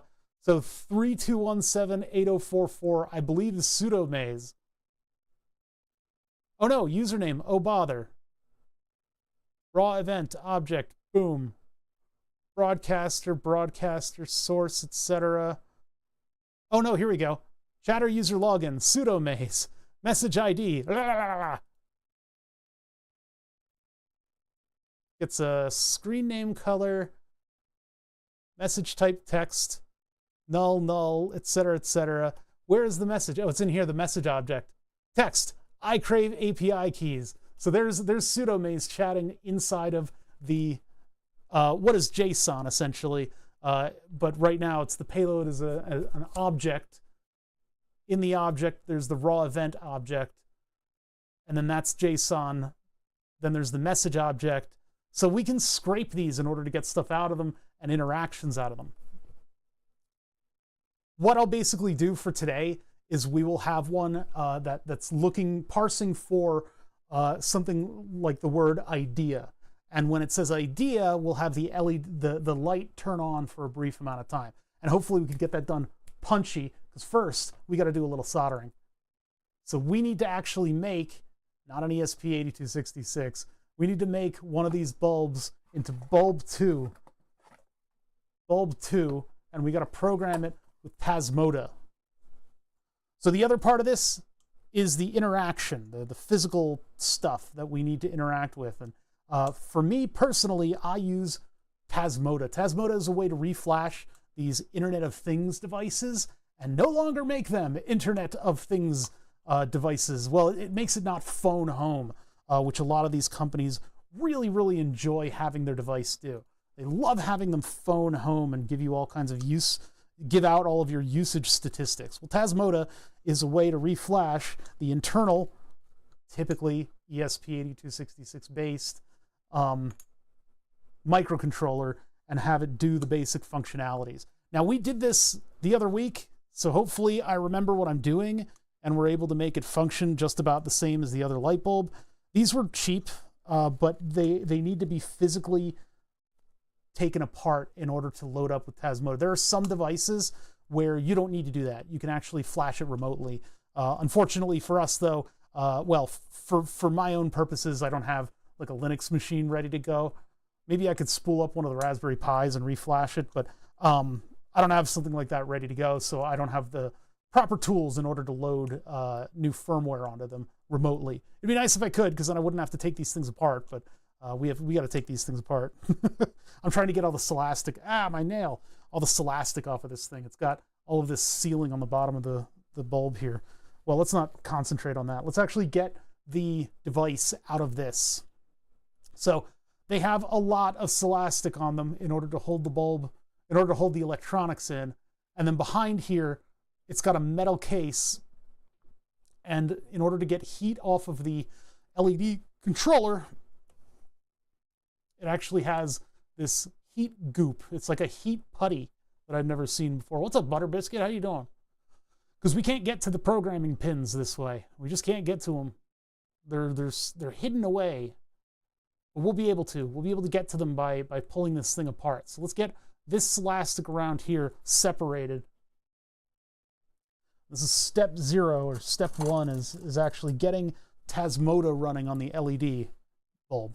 But again, I've already got one that works, so it's just a matter of doing the steps. This will be pretty cool when we get it done, though. I'm gonna be excited about this, because this will be the first foray into Fourier transform. We'll be dipping our toes into the beginnings of Burn the Subs. Like I say in the title, baby steps. We got to do this one little thing at a time, and eventually that'll snowball into the final project. That's something that I think a lot of people missed out on, because Burn the Subs was very, very popular. It brought a lot of people in, but I don't think they didn't see that initial process. There's only a handful of people who were actually watching my boring ass. Yeah, it just uses a regular programmer, actually. It uses a normal... If you've survived the era of Arduino where we needed to have like a serial programmer. This is just an FTDI. And so we'll just plug in the FTDI to this. Because in the end, all this thing is one of these ESP8266s. It may use a very, very similar chip. That was part and parcel of the whole explosion of home devices, all the Internet of Things devices. Can I get this to unplug this way? I mean, I guess I can pull this out, but I can do it all in one sweep. I can just pull these two apart. I do, somewhere or other, I have a miniature spring puller. That would maybe be a good thing to use, but I think it'll actually do more damage than I want it to. How did we do this before? If I put it in this socket, I'm really trusting the socket to be stronger than this crimp. Because this pulls directly out, and then this hole pulls directly out from it. But I need to remove this first, I think. Because then it frees up the wires, and then the wires allow the rest of this thing to pull forward. I can also pull this front piece out, but then we still need to get to, this laterally so that we can put the things on. Yeah, brute force was the way we did it, I believe. I don't want to break this. This is like a plastic lamp holder. If we break this, then we don't have a stream today.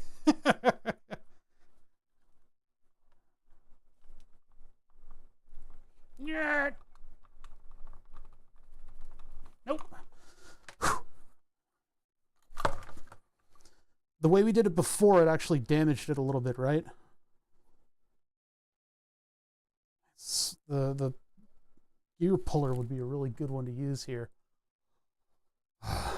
One of these sockets that's spare. That's it. So how else can I do this? Oh, you know what? I used the big wrench, and that did a little bit of... What's stronger, the crimp or the plastic thread holder? That's the question. That's the unfortunate math that I have to do right now. And the base certainly isn't connected all that well. There's a lot of plastic surface area there, though. Maybe it is stronger. No, not Dremel. I don't want to do permanent damage. Yeah, if I get like one of the NEMA sockets. Hey, why is that chat paused? Hold on a sec. Damn, wow. Okay. The way I did it before was I used a huge wrench, so I could just go get the huge wrench. Ayademi subbed. Hey, Ayademi, thank you for the 6 months. That's very, very nice of you. Ah, okay, yeah, I'm getting the big wrench. Big wrench. Nothing is high quality. I'm sure those YouTube machinists would go through and make their own like aluminum NEMA socket as a tool.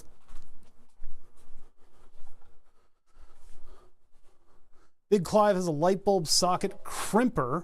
That's a custom tool. Oh. Yeah, I mean, my milling abilities do not include making threads. I can't make threads.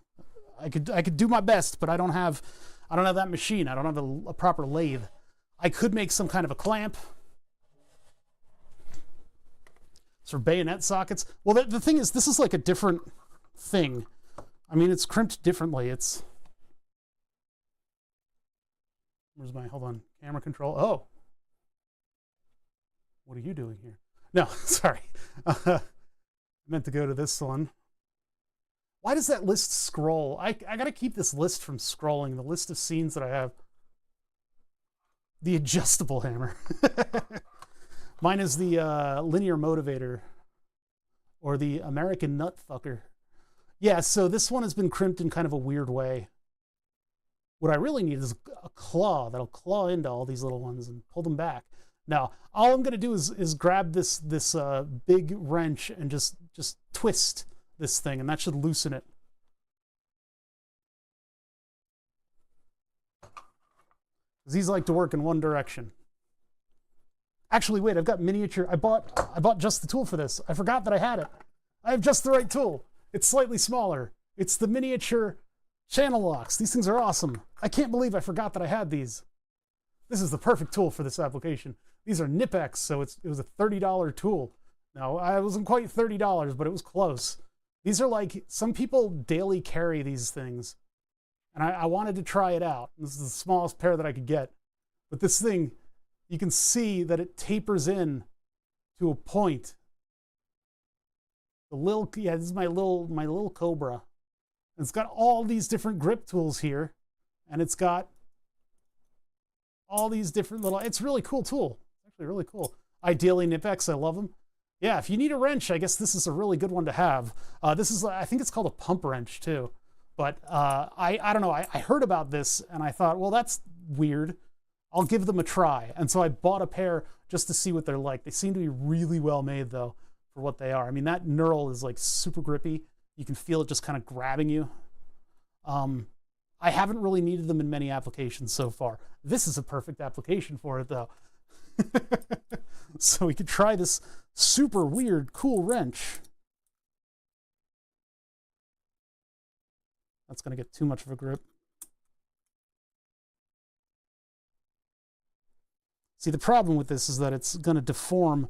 This is fairly weak compared to the force that I need in order to remove it. How long ago did you get them? A month?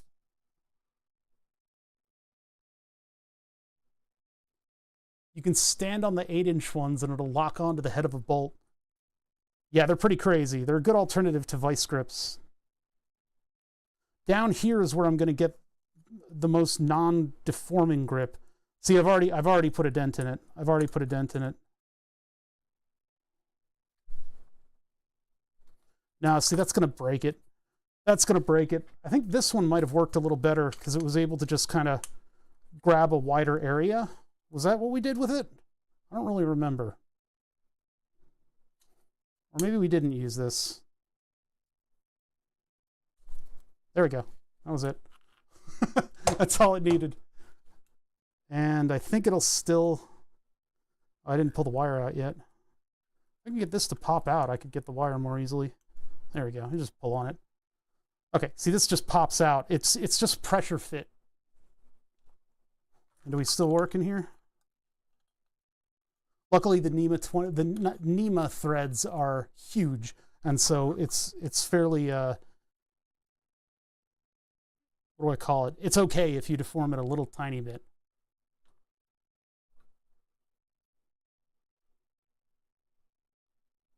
I was going to search Knipex, and the first suggested search was Knipex Cobra pliers. Yeah, it's what people were talking about, so I got me a set of them. I guess I don't need to remove that. That can stay. Yeah, so one wire just presses onto that, and the other one just presses onto that. And they've got little tracks where they're supposed to plug into everything. Got little, well, that one doesn't have a cutout. The other one does. But yeah, here, let's get this out of the way. So now, you can get this thing through the front. I guess by pressing down. Ooh, okay, all right, okay, all right. All right. I got the Celastic from the edge there, but I remember there being a lot of pulling last time. It's possible that I could put this in the vise and maybe force the issue, although I think this is open.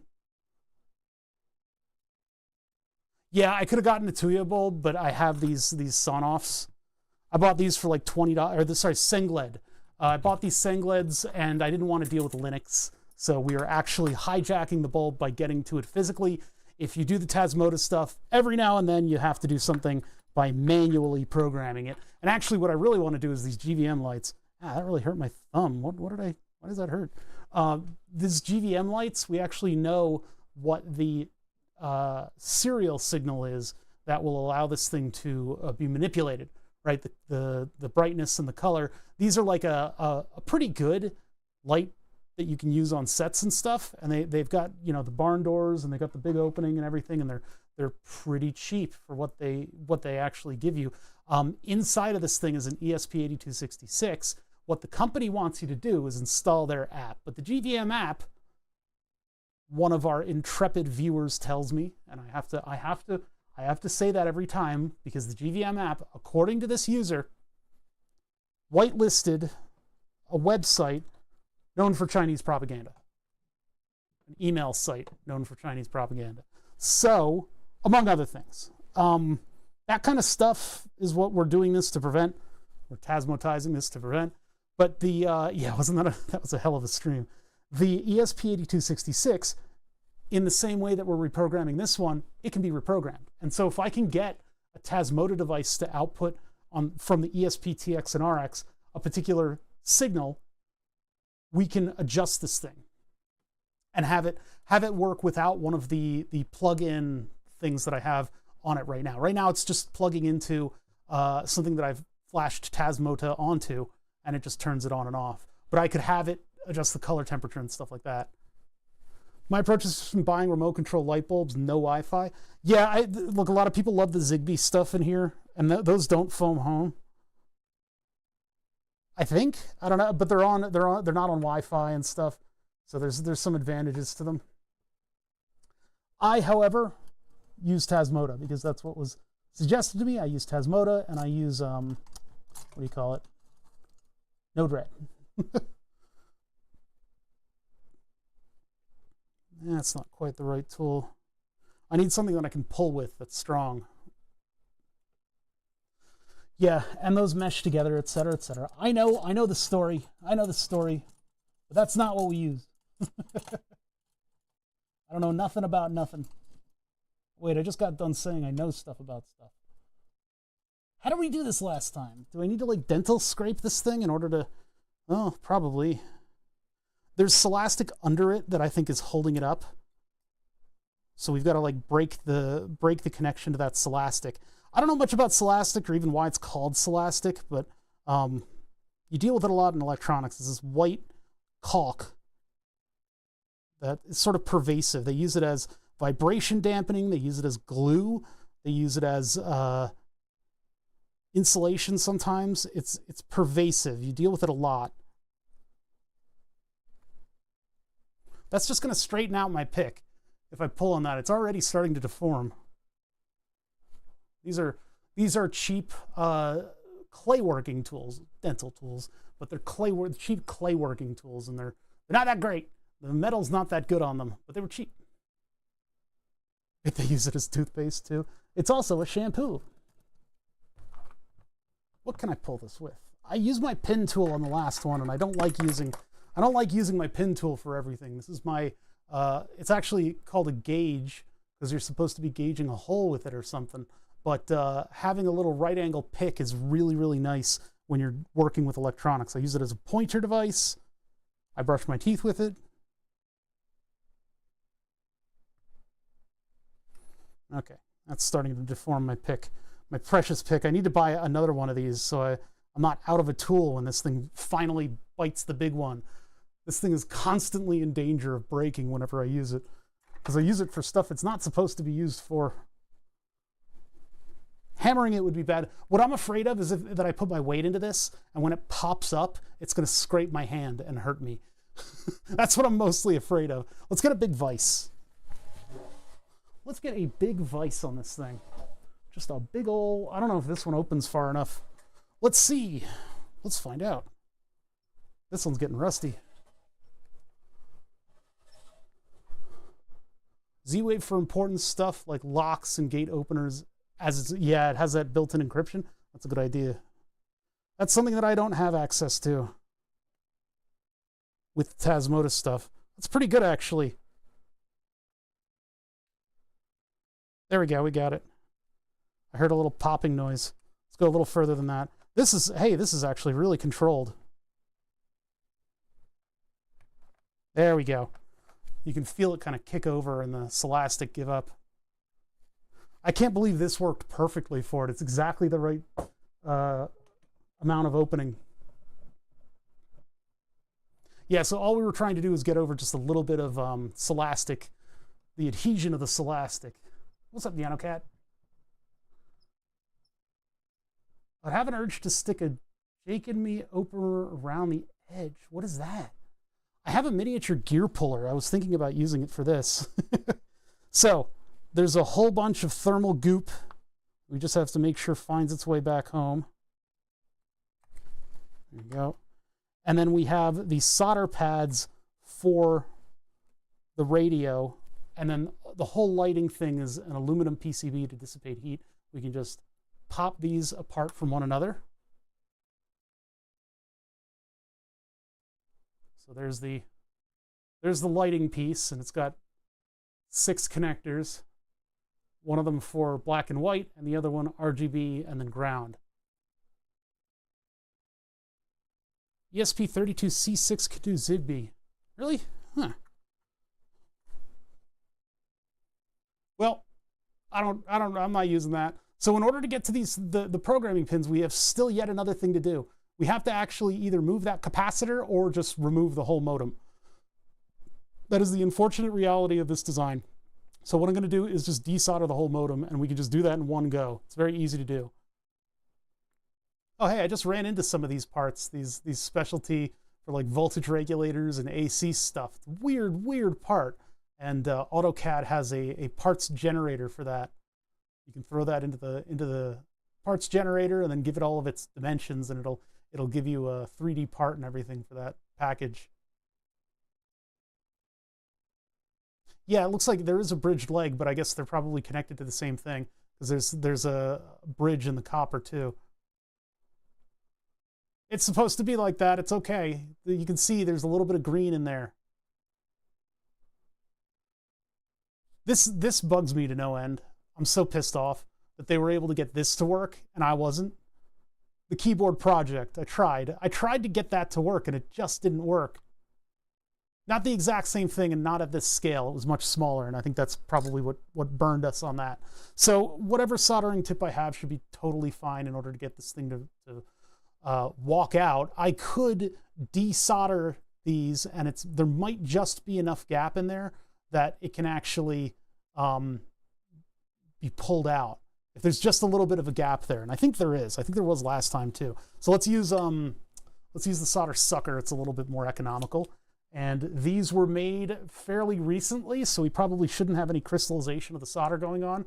So if I just, even without flux, if I just get in on this thing, what is this pole here? What is that sticking out like that for? Let's see. We could use a little flux.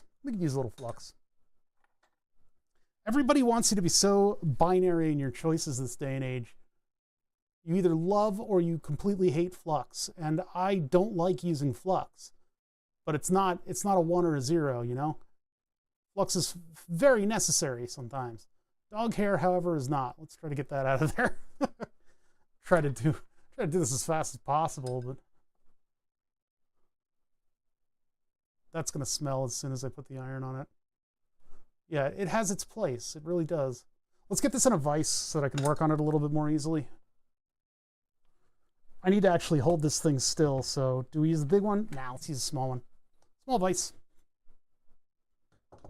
And that time and place is anywhere, everywhere, and all at the same time. No! No! Which one am I going to hold on to? I think maybe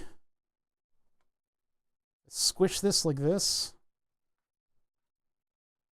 I want to keep all the stuff. I could hold on to it just on that PCB. Yeah, let's do that. We'll just hold on to that PCB. Right on the antenna, so we're just squishing the FR4. FR4 is the circuit board fiberglass. Flux good, dog hair not so much. I can't do anything about it. My dog is a corgi. She's a long-haired, fluffy corgi. Everything gets dog hair on it. I have no choice in the matter.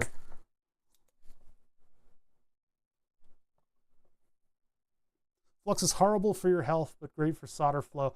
I don't think people emphasize enough how horrible flux really is for you. Is that in focus? Yeah, we're kind of in focus. Like, it's seriously evil stuff. But people insist. Flux, flux, flux. Lead in solder. I'm just trying to live my life. This is not working. We're going to have to use braid. I'm going to have to use solder braid. Short-haired dogs shed more? Oh. I don't know. the amount of dog hair that I have to deal with on the daily is pretty high.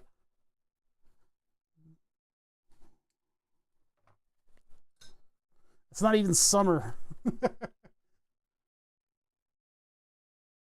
God, the weather got so cold around here, and the dogs loved it. They just were soaking it up. We're sitting out there like teeth chattering, and our dogs are like, "This is such a lovely day." Why do I feel like I'm not getting any heat out of this thing? I'm gonna switch to the big tip because I think something is sucking up all of my heat, and it's going where I don't want it to. So big iron. And get my little display of things. These are 1/4-inch fuse holders. Are perfect for holding on to soldering iron tips. Probably works on other irons, although I'm not sure. I don't know if there's a standardization or not. The Pace ones have their particular type of thing. Fume extractor and a fan, and I wash my hands every time I finish soldering for the lead. Yeah, you don't want to get that lead in. There's plenty of flux on here, or there was. You guys saw me put it down. Something was eating all of my heat. Like here, it's happening perfectly. This is exactly what you want to have it look like, what you want to have happen. And that addition of flux is helping us.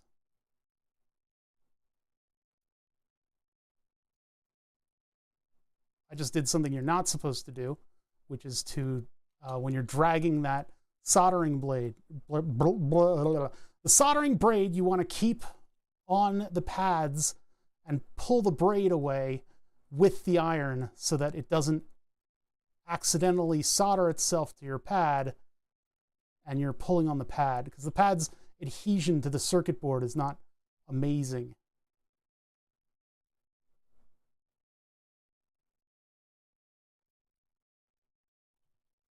Really what we want to do is make sure that these are desoldered.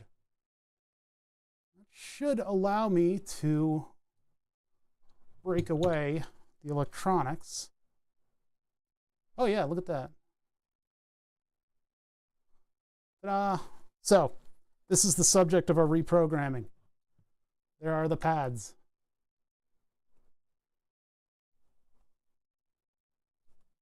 We want to solder to the proper pads.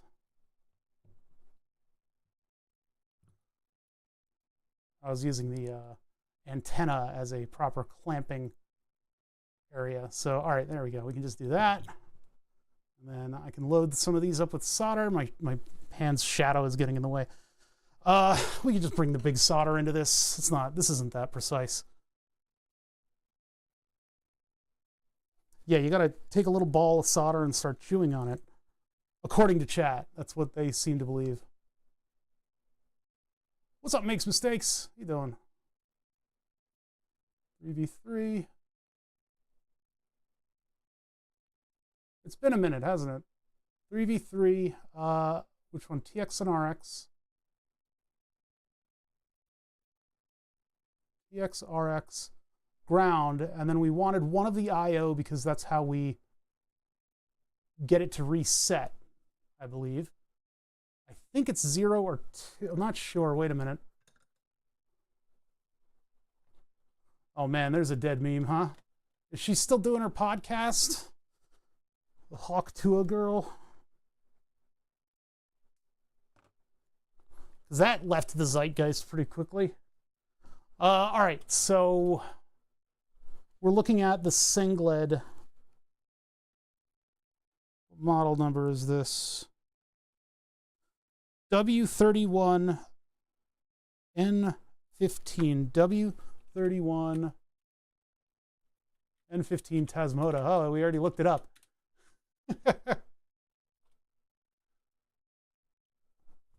Ground to IO0 to prepare it for flashing. Programmer pins hidden behind capacitors. You may need to fully remove the module to flash. Yep. May need to. Yeah, need to. W31N15 program.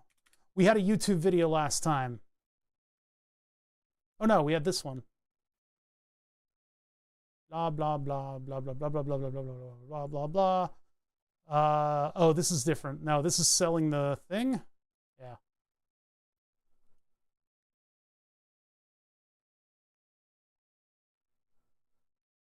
Program the remote.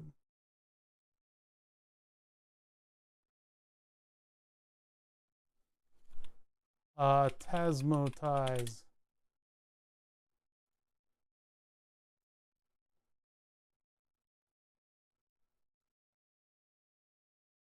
What? Was this the guy who did it?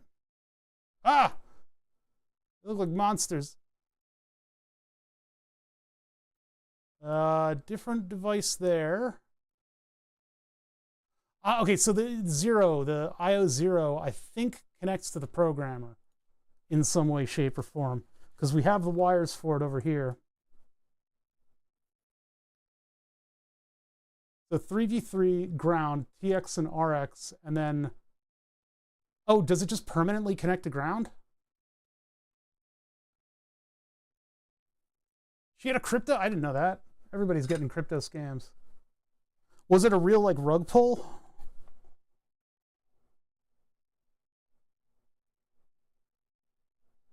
Oh, come on, IO0. I don't want to switch iron tips. Just let me get some solder down on there. Ugh, okay, fine. Clean this thing. This back. This is the most precise tool in the world, if you can't tell. All right, good enough. All right, so I guess I'm just permanently connecting ground. Completely hiding from the public ever since her crypto scam blew up. Well, I mean, you know, you make a crap ton of money suddenly with something like that. I guess you can afford to hide away for a while. That's so bleak. what a bleak vision that is. One day I can get famous so I can do a rug pull cryptocurrency and make hundreds of thousands of dollars suddenly.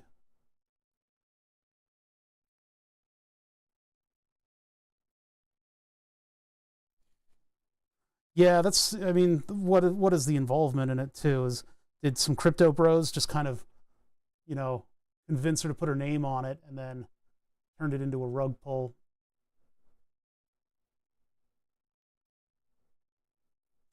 Is that going to come out in legal proceedings later?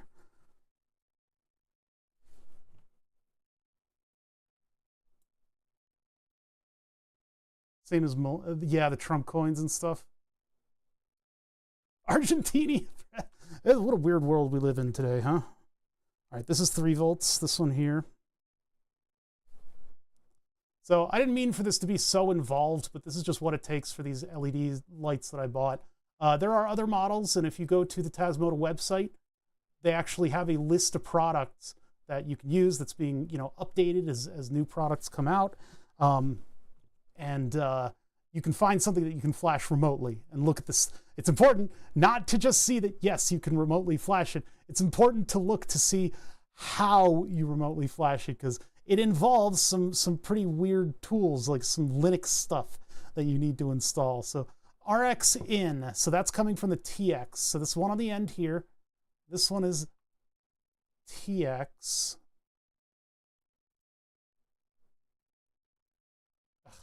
Position all this crap, and then I got to use this giant soldering iron to put this on there. So this one is RXI. Get this out of the way. So we should do this one first. If I were doing a bunch of these, I could actually set up something with a prototyping board, maybe a 3D print even, something that would hold pogo pins so that we can get the connection to all this stuff. This one, wait, that's RX in. We want TX out to go to TX. No, TX out from this. This is RX in. Transmit out goes to receive. Always get this wrong.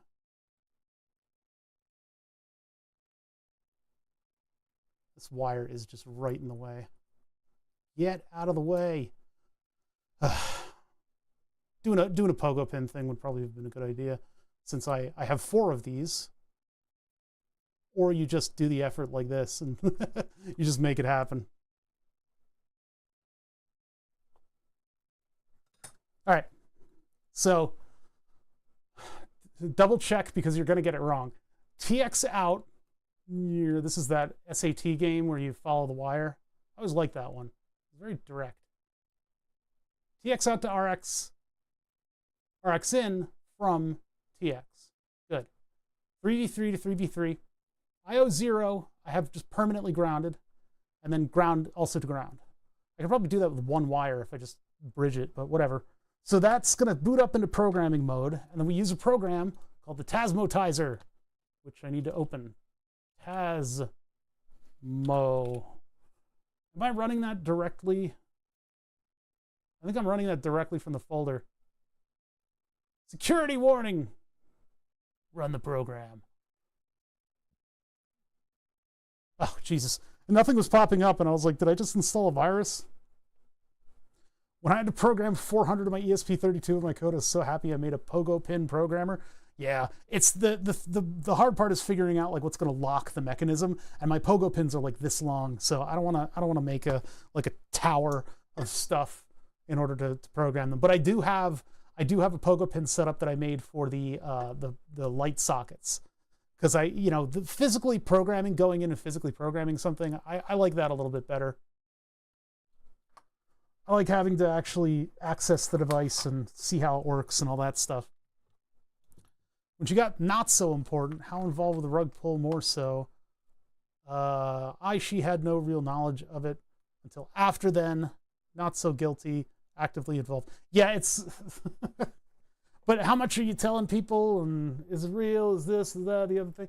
I don't know. It's all a big mess. Everything's a big mess. What annoys me to no end is that no two of my TTL serial adapters have the same pinout. Yeah, they're all weird. Mine is left over from SparkFun back in the days of the FTD iChip. But we've moved on from that since then, and now microcontrollers just have USB ports on them, which is great. Although the RP2040 wouldn't need a clock if it weren't for USB. Okay, no flashing lights. Why are we not flashing lights? Do we see it? Refresh. Yes, COM3. Okay, there we go. So we're connected to COM3. Let's see.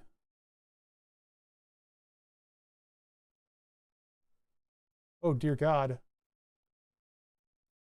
As moda.bin, I guess. Race before flashing. And then I guess we can send it the config later.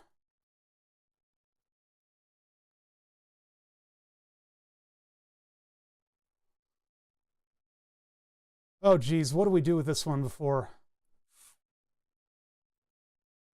Used to use Raspberry Pi Zero to do programming and send a GPIO check if things worked. That's neat. That kind of, yeah, that's a little extra step that helps.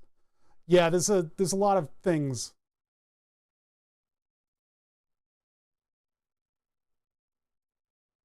Son-off LED. This is the way, it's not son-off. This is different. These are all the different devices that it could be. I guess we'll do that later as long as we can access it. So it'll just flash as a generic right now. Wi-Fi, I want to send it the glorious PCMR, which is my own network. Doesn't matter if you guys know that. MQTT, what was the, let's go to 192.168.2.10, which is the shop lights. Those are the lights here. And actually, we can go into bulb 1. We can go into, what's the IP for it? Probably on this list. It's not on this list. Bulb 1, not 238. It's definitely not 173. Fan. Oh, that's the other light socket. Hold on, let's just check. I wrote it on the light itself. I printed a label and labeled the light itself. Bulb 1, 2.20. So this is going to be 2.21.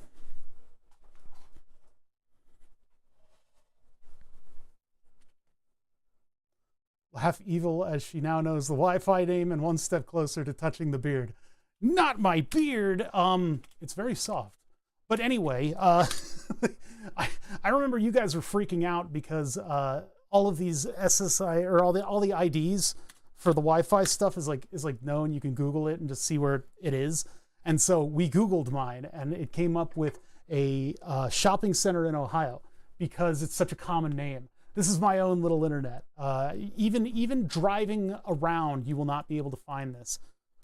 2.20 should be perfectly active. Definitely not 2.19. And I wrote 2.20 on the, no, not 192. Well, actually, I can look for the bulb on this. Let's not involve that yet.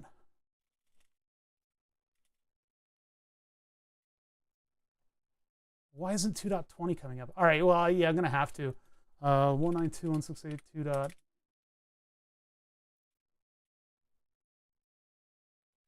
Let me log in real quick. I need to look at the client list for wireless to find the previous light bulb, and that'll give us all of our configuration options. 238, it doesn't, unless that's the wrong one. Hold on one sec. 2.238.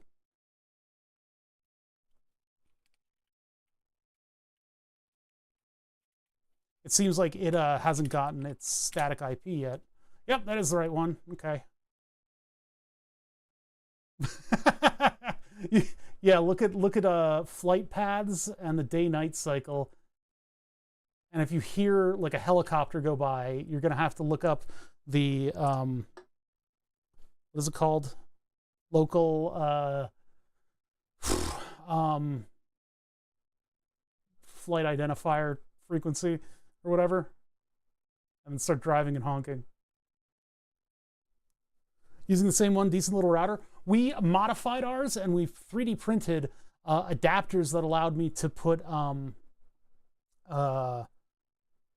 connectors on it so that I could put my zero gain or low gain giant antennas on it. And even still, I get absolutely shit Wi-Fi. I barely get Wi-Fi outside of the house, like as in the backyard. It's embarrassing, and even though I'm right next to the antenna, I don't get reception. It's ridiculous. I was thinking of looking up some of that Ubiquiti stuff, because apparently my friends who have used it rant and rave about this stuff. And it's possible that I could get like an outdoor access point and just sneak that onto the outside of the house.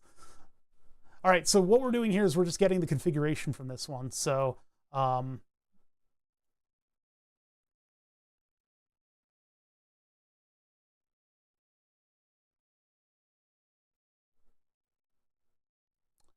hold on, let's see. We're looking up the MQTT config. I'm going Ubiquiti. It's expensive. That's the only the thing that's holding me back is it would be a significant amount of resources that I would have to put into upgrading that stuff. Oh, we're not even in a browser yet. Hold on, we're here. We're in the Tasmota configuration. U7 Outdoor, and at some point the U7 Pro Outdoor. Oh, so there's still, yeah. I hear good things. Okay, so the host is 192.168.2.220. The thing is, when we initially flash this, I don't know if it takes these settings. 1883, topic,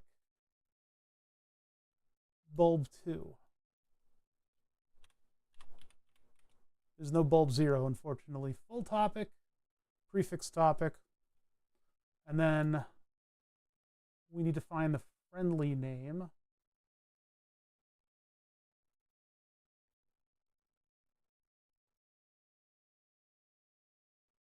Bulb 1, friendly name is also bulb 1.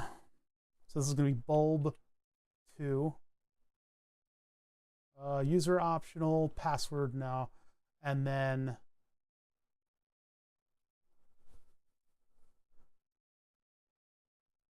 yeah, that's it's going with security cameras and not having the massive delay that like Ring has. Ring has a pretty big delay before you see somebody on the thing. So let's go back on that, and then let's look at the configuration. Module? Sengled RGBW.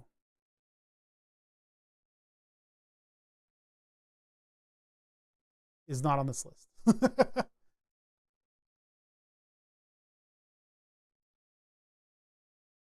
L1, B1, LED, Sonoff T1, DX, Sonoff Touch, etc., etc., etc. Oh, because I think it's a custom paste template string. Yeah. So for that, we go to the Tasmota site. So this tells the device what's connected where. And so if we go to the Tasmota site, we've got the same thing there, and we can just get this. Oh, not Control A. We can hit the copy button over here. And then that lets us paste into here. And we can save that configuration. Oh, see, configured. No, we haven't even flashed it yet. So first, I think we need to Tasmotize. Then we go through all those steps and we send that configuration. So first, Tasmotize. Tasmotizing. Yeah, that's the other thing, is that you buy the $800 computer. It's expensive. It's not cheap. It's like an $800 computer so that you can save several cameras worth of footage for several months before it rolls over itself. But that's all stored locally. You don't have to be sending Jeff Bezos any data about who comes and goes in the house, and you don't have to have the police drop in on you. But you can give the police the footage they want. I hear it's a little bit more hands-on. You got to kind of know your stuff in order to put it together, but functionality-wise, through the roof. And you can put a GIF on your doorbell. $500 for the UDM Special Edition. Okay, so that's better than I thought. Still. You're still in for like $1,000, $1,500 to... I mean, it does, you know, turn your house into like a small business worth of security, but... Yeah, power over Ethernet too. So you don't have to run power cables and stuff. And then what do? Do you put like a big battery backup on the power over Ethernet? Okay, so now we have our flash device, and it verified itself, I think. Now we can actually send this whole configuration. So 2220, bulb 2, none of that stuff, send all that stuff. Save. Configuration sent, 220 bytes, device will restart. Okay. So now we need to check to see where it is on my network. So I got to open up the router again behind your guys' back. 2. What was it? 2.1. Clients. View that list. And it's going to come up as something weird, right? Desktop, bulb 1. Stanlight, Lighthouse North, South, Octopi, Desktop. So it is not coming up at the moment. I really don't want to. It'll totally mess up all of my stuff if I static that IP. It's not coming up. Let me try restarting it. Or maybe it's coming up with the programming mode, and so I need to undo the reset. Plug that back in. Let's see if I get it on Wi-Fi. Bought motorcycle parts instead. That's righteous, but yeah, I would like to price it all out, but the justification right now, I just don't have it. But it would be very, very nice to have, and having a better looking doorbell too would be nice, because I really dislike the look of the Ring. This thing is a little bit more modern looking. It is not coming up. So what didn't we do?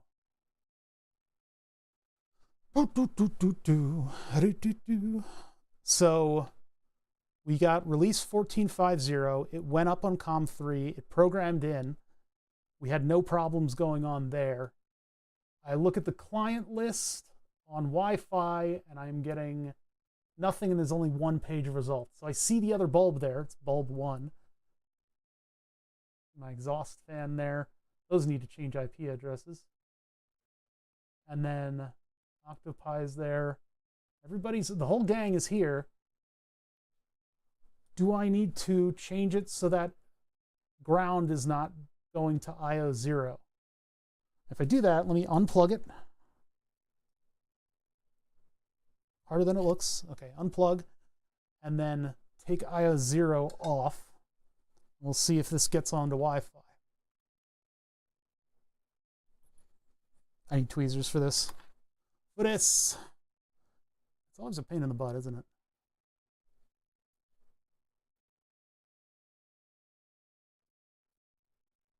Never works quite the way you want it to. That might be it too. IO0 only while booting.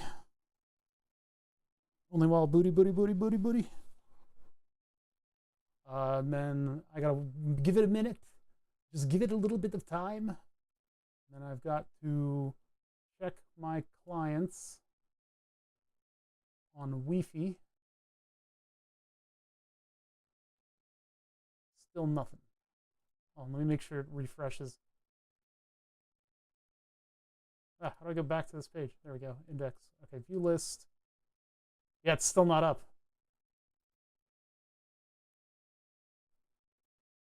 Weird. I've got Pixel 6 and Android with 2 different IP addresses.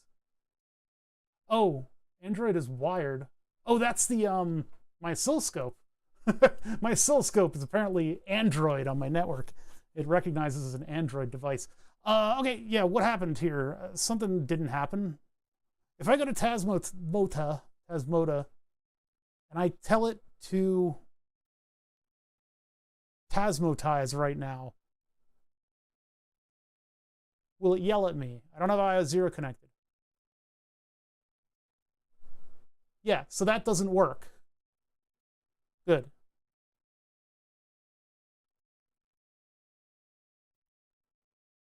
€270, 5-port, 10 gigabyte switch, gigabit switch.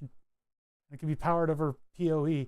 Yeah, see, they've got some stuff, like if you know what you're talking about. I don't know what any of those words are, but it's pretty crazy, the stuff that they got. I think they're former Apple people. But I've never used any of their stuff, and they're not paying me, so I can't speak positively or negatively about any of it. Why aren't you getting on my Wi-Fi?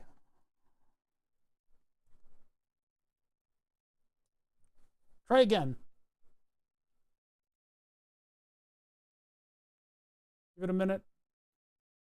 And view the client list. Well, it's still 15 clients, so yeah, I have 15 internet things plugged in, none of which are registering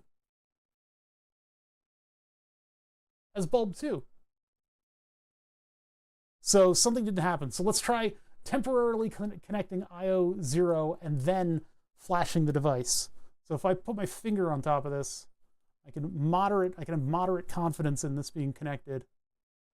Very, very slight. I guess I gotta get a pair of tweezers and mash them together. So tweezers, wire, and then I have to somehow plug in this temperamental USB port. I don't remember doing this before. I don't know if it's a temporary connection that we need. Oh, we'll try. So I get this in my grubby fingers. I connect it. And then I get this, and I one-handedly plug in the USB, and then I disconnect. It shouldn't really matter if I bounce on it. And then I go over here, and I hit Tasmotize.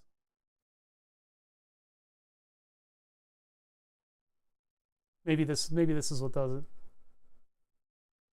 Is that wire meant to be loose? Yeah, because I wanted to disconnect it afterwards. Keeper of Maps, subbing with a tier 1, 61 months. That's a lot of months, Keeper of Maps. Thank you so much. That represents a significant amount of support for the channel, and I really appreciate you guys that support me. You guys help me out. I got to put in my my health insurance financial stuff. Probably today. I'll do it tomorrow. He's trying to keep those. Be careful. Yeah, I got to put in my health insurance thing. Hopefully, still exists in a year. So that should have gotten that in. Sending the configuration. Oh, process successful. Power cycle the device. So power it off. Power it on. And then we want to send the configuration with the right Wi-Fi password. Am I in caps right now? No. And glorious PCMR, that's all correct. Hostess 220 bulb 2. The module name Sengled RGBW. Save. Configuration sent. Device will restart. I don't know if it's capable of restarting, so I'm going to restart it on my own. Unplug it. Plug it back in. And then we give it a minute.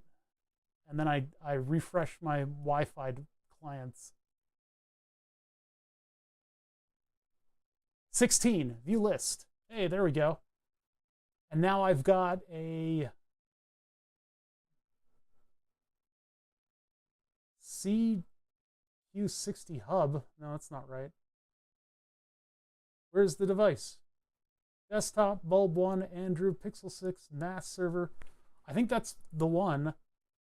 192.168.2.129. Let's try it out.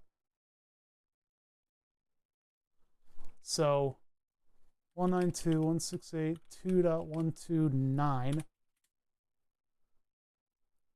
Sengled RGBW Tasmota. I think this is it.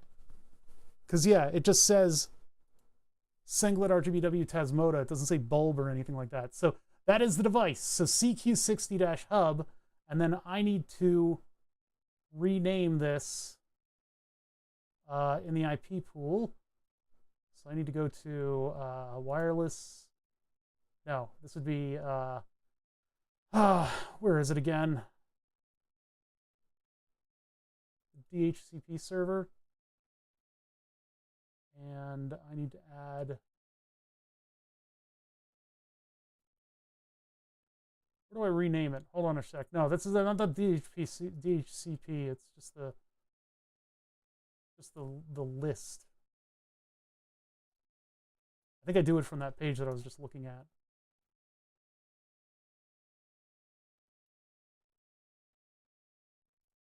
Yeah, and here I can call it bulb 2.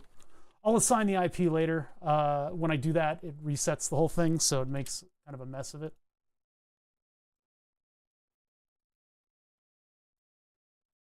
Okay, so now that's bulb 2. We sent this a console command, didn't we? What was that console command? I forget what that console command was. Oh no, I may have to look up the stream in order to get this thing to work properly. What are you working on? We're working on setting up an alert light. And so we've reflashed this ESP and we're giving it the proper functionality, the proper device type and everything, so that I am able to use this bulb like the other one. We sent that other bulb console command, and I don't remember what it was. It was a simple console command. Does it remember if I open up wait, that was the one we were just looking at. If I open up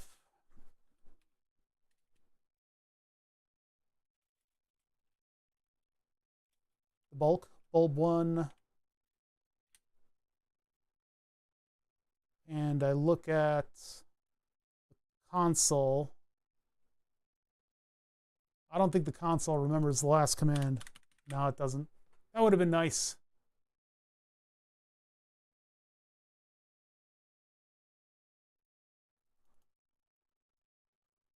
Is that from last stream? Yes, okay. So the social stream blade, like I know a lot of streamers use like external programs in order to run a multi-stream to both YouTube and Twitch, but it doesn't remember my login. Page not found. That's the question mark at the end. But I use a plugin. It's a Chinese plugin that I use in order to stream to both at once. It works in OBS, so I don't need to give anything my credentials. And so in order to get both chats on stream, I use something called Social Stream Blade. Social Stream Blade gets both chats, but it doesn't let me click on links. Which can be but you know, it can be good, but at the same time, I think there might be a setting that I can hit it'll let me do that. Okay, so there's commands here, but then there's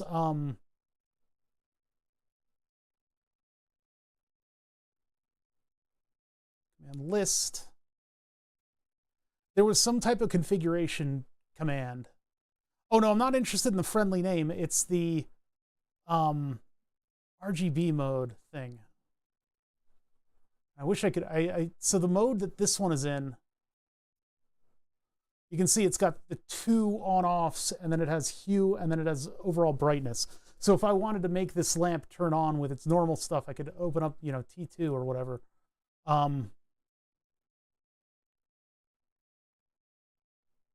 Is there a log for a command log? 30 consecutive commands with a single command line. I don't want that.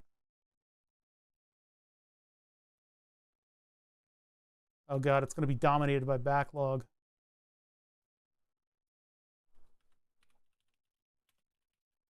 Set option 30. Oh, do you remember it from last stream?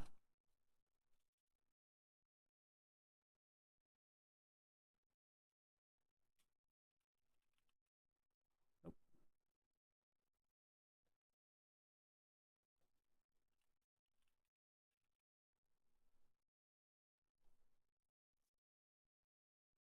$20, $30, $37. Color remapping for LED channel also provides an option for allowing independent handling of RGB and white channels. Setting changes require the device to reboot. What the? So is it just, I just set option 37. Okay, thank you for your institutional memory. Set, do we need caps on that? I'll try. Set option 37. Equal to 0. Disabled. Cool. Page not found. 404. Do I set it to, oh boy.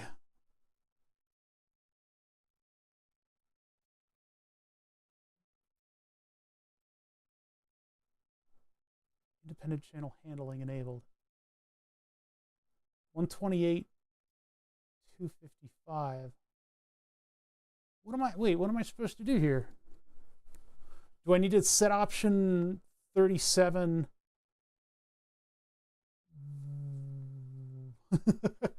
I'm so confused. Let's check the main menu and see if I didn't do anything. Start.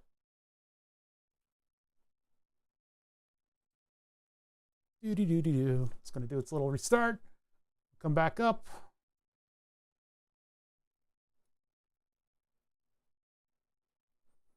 Oh, there's more on this? Okay, you got that page to actually load? Let's try it. Ah! I gotta cut and paste. Like a pleb. God, I remember we had all this stuff open and it was pretty complicated. Oh, right.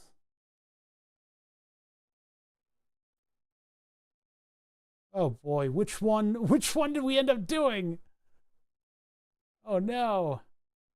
We'll have to do this with the thing installed. So let's install it into the light and get this running on the stand so that we can actually see what the output options are.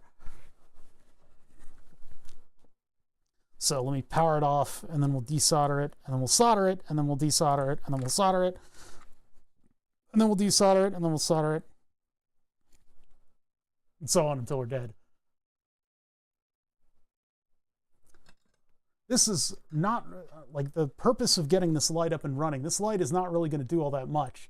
What it will do is just give me something as an example of using Node Red. So I don't need this light. What I need is something that chat can interact with. So that's really the whole purpose of this. But you know, it gets us under the soldering iron for a little while. That's always fun. Always fun, always fun. I have that Aesop rock stuck in my head. I've listened to it twice in 24 hours.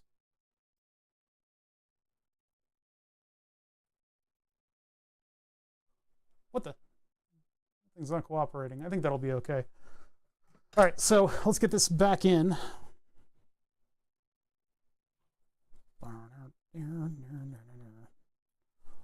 only goes one way, and that's with the antenna facing out. That stupid capacitor. Some people remove the capacitor. I prefer to remove the whole module. It just makes it a lot easier to work with. I wonder if I could plug this. No, see, that's RGB, 3v3 and ground. And then WC. You know, I could probably have used probes in order to figure out whether or not that thing is configured correctly, but I suppose at this point it's just easier to throw this thing back in. What is this module, though?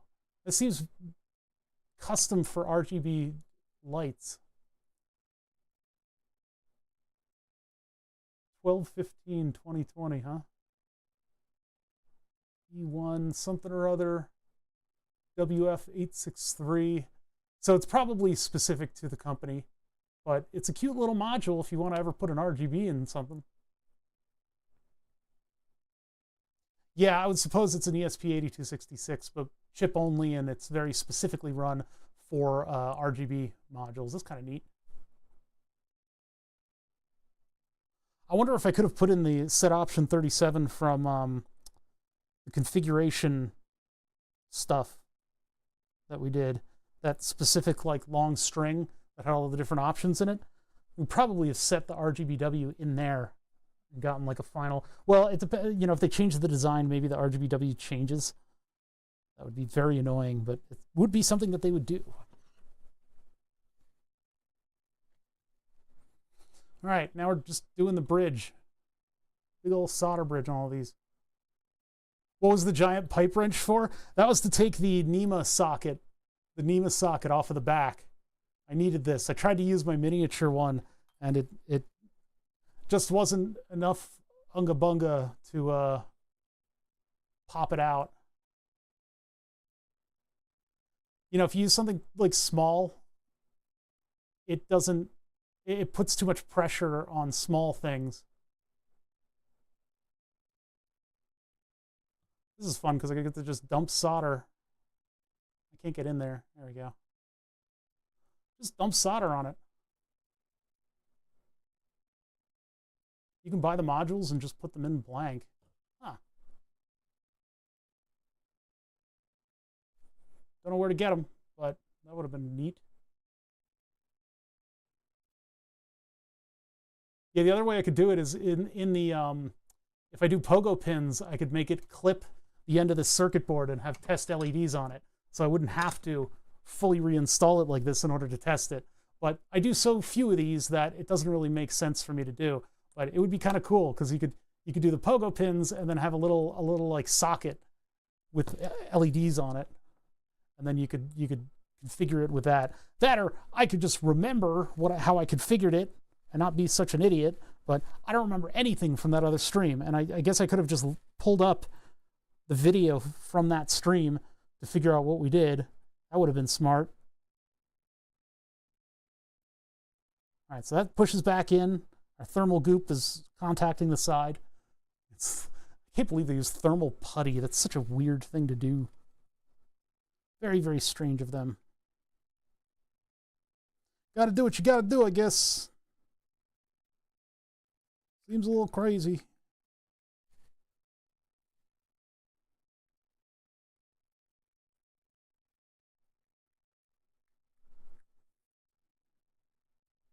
All right, and then this bends down and I guess goes to what was over here.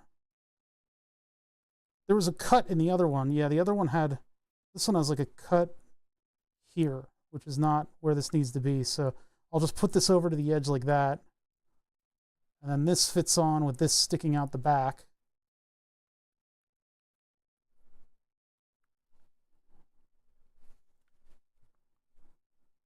Ooh, I don't want to press down on the antennas sticking out a little bit. Yeah, exactly. I don't need, I do one of these a month, a year. Actually, the vise was a good tool for this because it's just the right size. Oh no, but it's just the right size, but it won't expand out. Never mind. You just press it down. Let's see, this has a little thing that way. And then I push this. Ah, jeez, come on. Why am I so stupid and weak? You can use the vice. The vice will... We use the power of ramps in order to do this. Simple machines. Simple machines.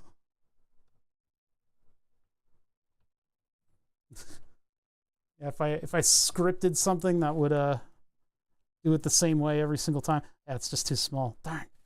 Can't do it. It was good for getting it out, the circuit board out, but this is a little bit larger.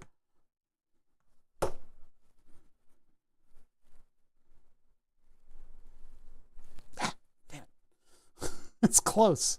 It's real close.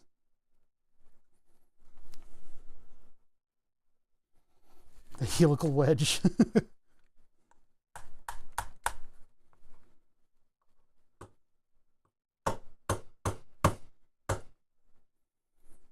Lucky for us, the NEMA socket is a fairly sturdy standard. There we go. Sometimes you just got to use brute force. Totally safe to go beyond the electrical system, sure. All right, now this little button here just goes straight in. There we go. God, my hands are like ruined from all that. Use a rubber mallet? No. I have this guy. The American screwdriver. It's also covered in dog hair. Also the high-speed linear motivator. I had anode and cathode marked on this thing, but that just lives right next to the desk. In case of technology, use hammer.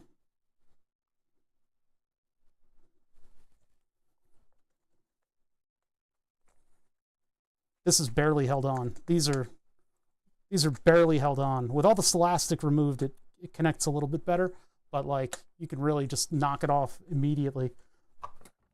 All right, so light bulbs in sockets, goggles on.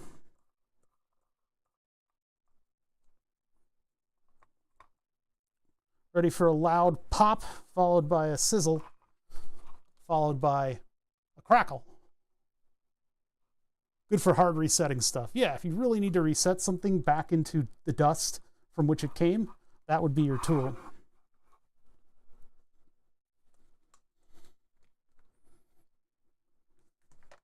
Power off, because we want the dramatic moment when I flip it on and nothing happens. Everything should work. This is totally fine. Did we reconnect the little red wire? Did you make sure to cut the blue wire? Why would you color code the wires?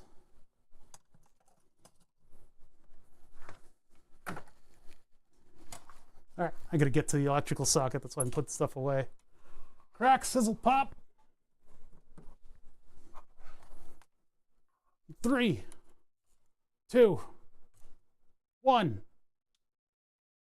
Told you nothing would happen. Okay, so there's that.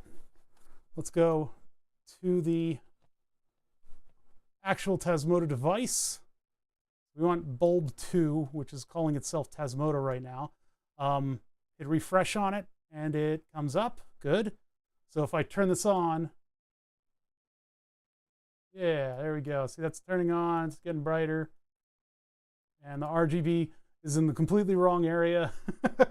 And I only have one control over it. Okay, so right now it's very purple. Start wearing purple. Wearing purple. Da, da, da, da, da. So we need to go to the module configuration. No, we need to go to, yeah, see right now it's in singlet RGBW.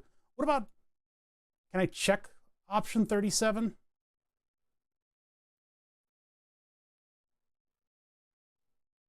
This only sets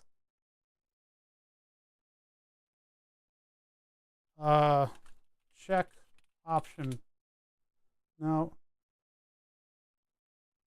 Retrieve. Set option, set option. How do you check an option? Tasmota check option. literally just showing us all the commands. Set, set, set.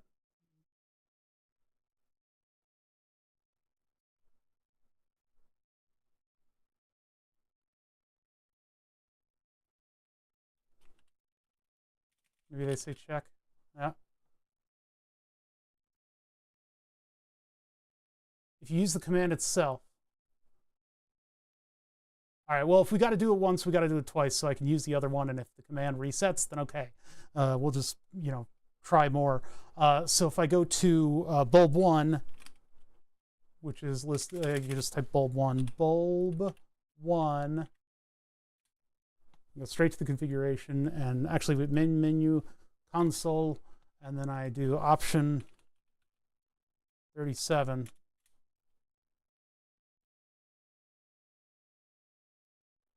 Unknown input. Oops. OPTION. Oh, it doesn't know. Yes, it needs to be set option in order to do something. I don't want to send it set up. Well, if I set option without a parameter in.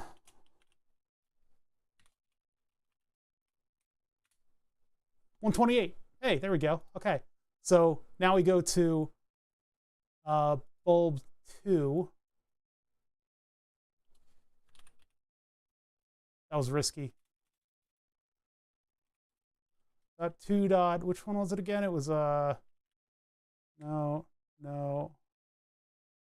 I gotta look for it on the list because I haven't given it a static IP yet. From memory, why do you have that memorized? That's a hell of a thing to have memorized. Bulb 2 is 129. And console set option 37 128.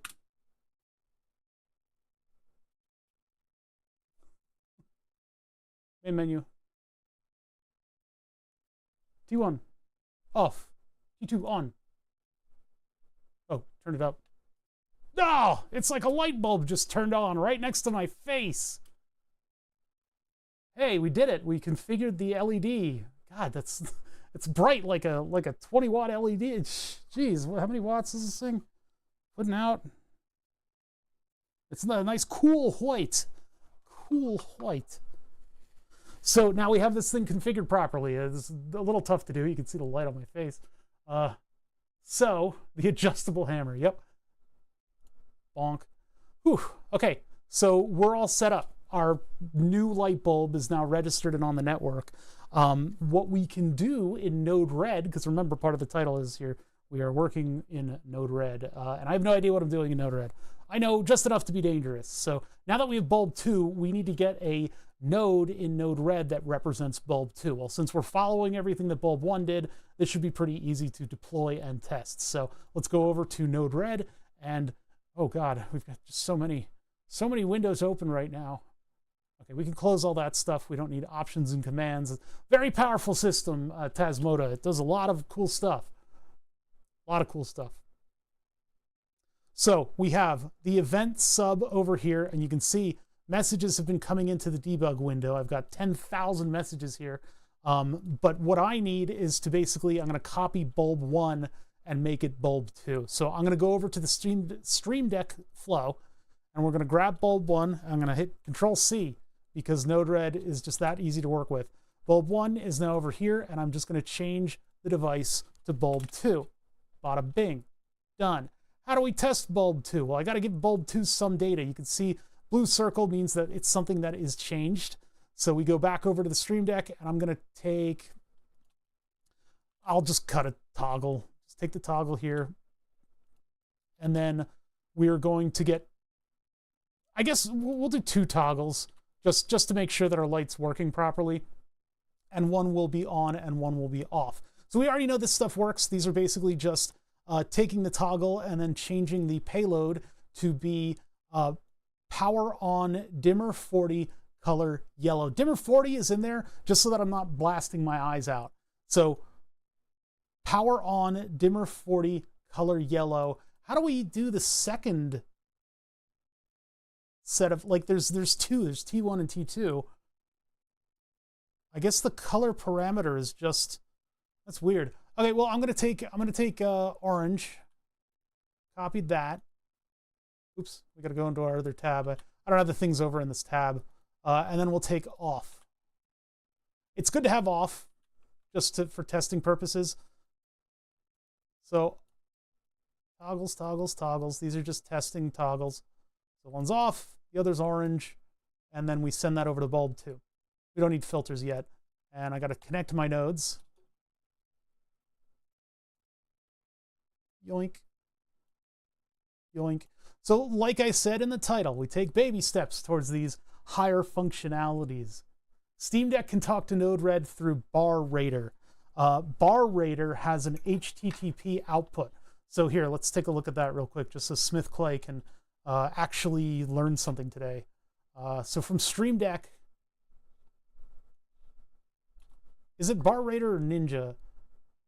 So my button over here, let's see, let's do lights.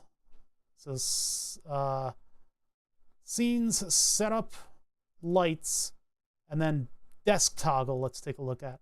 So the desk lights get toggled using a bar rater API Ninja. And the API Ninja does an HTTP GET request, and it goes to 196.168.2.220.1880, so that's Node-RED, and then it requests /StreamDeck/DeskLight/toggle.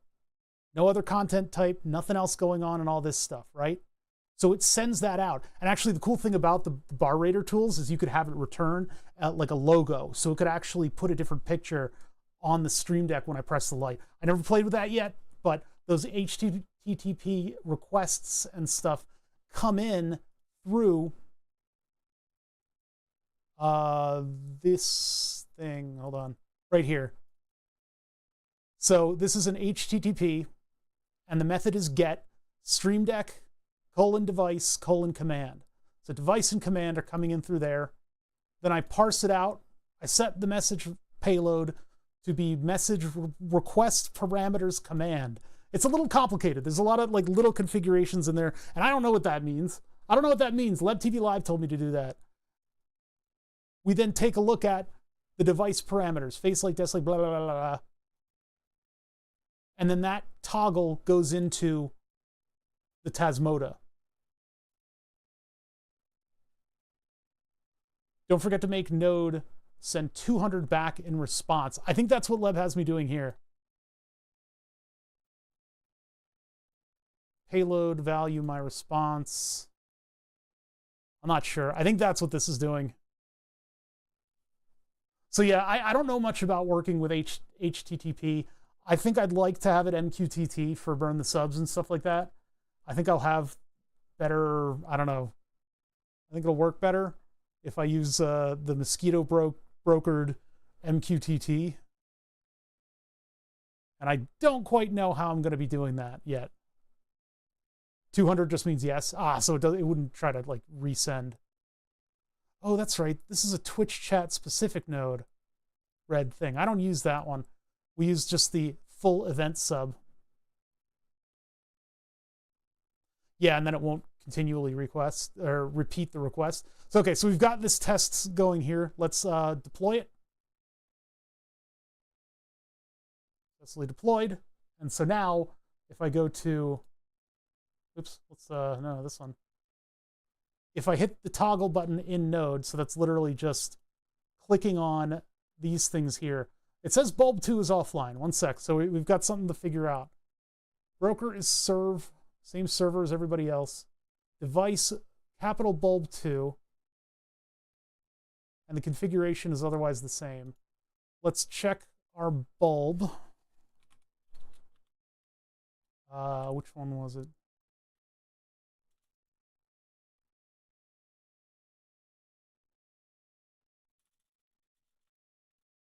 Something may still not be configured properly. Why isn't that coming up? I hate having to go into my router to find it each time. Some stuff crashes if there's no response. Wow, that's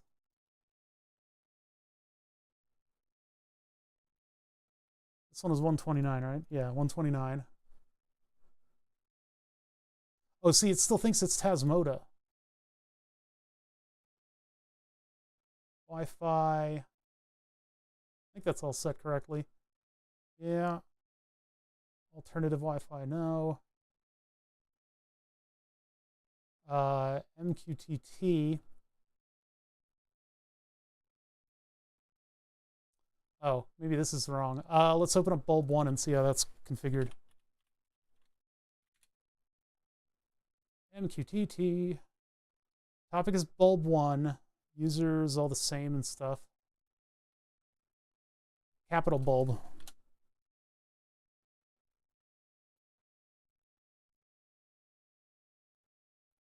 And then other, I think it was. Bulb 1 all the way down the line there. Configuration, other, capital bulb, device name, capital bulb. You are a capital bulb. Save. I don't know why those didn't take last time. All right, so now, with this thing configured properly and restarted,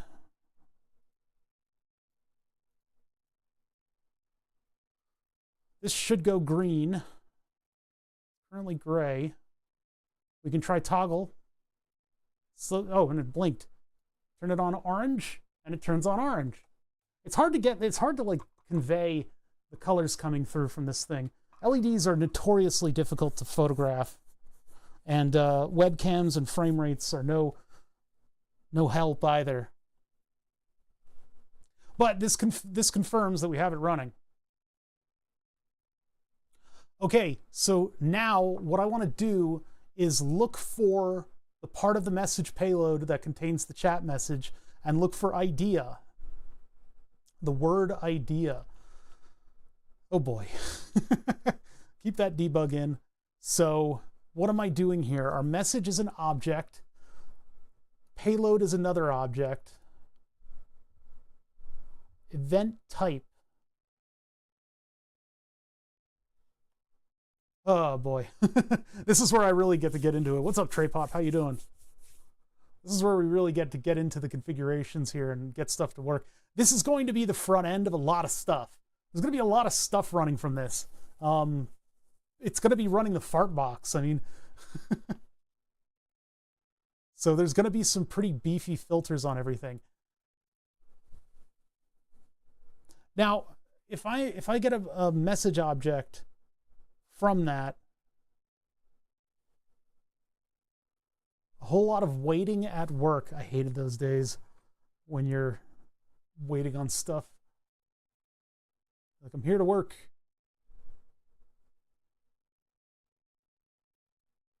Yeah, you're not getting fart spray. You people and your fart spray.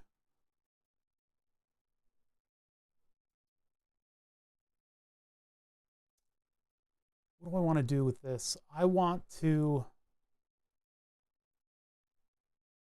from the object, it's a JSON return, right? So it comes in as JSON, and the JSON contains another JSON because that's how the Twitch API works. The Twitch API is very annoying. Your JSON has objects that you can put in, and so they put another JSON as the object. It's like the box inside of a box. So event type.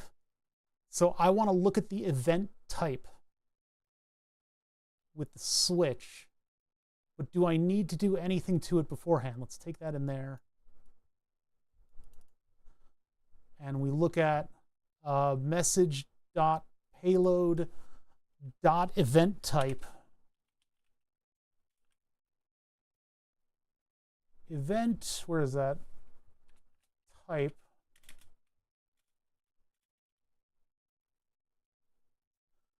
Payload.event type, and then is equal to channel chat message, right? Channel chat message, event payload, event type. And then we route it through if that happens. So let's get rid of debug 1 and we'll bring in, well, actually, no, not get rid of. We want to redirect debug 1. I don't want to erase my debugs because I'm using them right now, but I will take this over to here, and we'll just see what if only channel chat messages come through. So in order to do that, I'm going to deploy this flow, and then I'm going to jump into my chat. I got to scroll all the way down here, jump into my chat, and send on Twitch, and send a message. Messages. Okay, fine. You'll test it then, Flask. Let's see. 328. It's 328. So this is the one that just came in. It didn't get farts though. Payload object, channel chat message, username. That's the host. Raw event. Flatulent gonad. Oh, it did come in. I just didn't see it scroll. And the message is farts. There we go. All of that I peeled all the way in to get the farts out, and I found it. I found farts deep inside of that message. Yeah. All this information here about the chat message that comes in, but we got it. So that works. And if I do something like redeem channel points, which you guys never have to redeem channel points for the testing here, just to know that while we're testing stuff, I have infinite channel points. Oh, Last Miles just tested it. Last Miles rating with a party of 77. We're doing some very basic Node-RED. And if you guys are looking here, what we have is the event sub burn the subs chat bot. Now, we spent a lot of time setting that up that I can't share with you guys. If you want to see the setup of the Twitch bot, bringing the geeks. Yeah, this is good because these are the type of people that can really sink their teeth into something like this. I hope you're doing cool stuff over there, Last Miles. We've been scratching our heads in our butts, and we finally found farts. The text from chat. This is good progress, and it's progress towards burn the subs. If you guys don't know my channel, I'm O'Bother, your intrepid host. I have all kinds of technologies running in here. One of the mainstays of technology in the shop is the stuff that I use in order to make this stream possible. And the stuff that I use in order to make this stream possible is a lot of Node-RED. I don't typically do Node-RED. I don't know Node-RED. So if you're coming from a standpoint of knowing absolutely bupkis about Node-RED, you're in good company. I have had instructions of gurus, of absolute just glowing brains, helping me configure this stuff, getting it running and getting it working for me. One of the primary systems in here is my lighting. So when I go to the desk light here, this light over there turns on and gives me my 3 points of light that I need in order to show stuff. Beer money from Last Miles. You don't have to do that. It's like with Rabaz and I do sub to Rabaz, but it feels like we're just throwing like a little bundle of money back and forth. We're giving it to Twitch, and then Twitch gives it to the other person. Like if we sub to each other, it's just like money that moves back and forth, and Twitch scrapes off a little bit from the top. Oh, Bob Lob, yeah, the Last Miles 350 biddies is beer money. Hell yeah. Looks pretty straightforward. Yeah, it is. It's just I'm dumb. The monthly hot potato, yeah. So I use Tasmota, and in order to use Tasmota, oftentimes I will have to go into like deeper configurations on devices like this light bulb. We had to take this apart just now, and we used the Arduino flasher in order to give it new software. And so when it runs Tasmota, it does not phone home.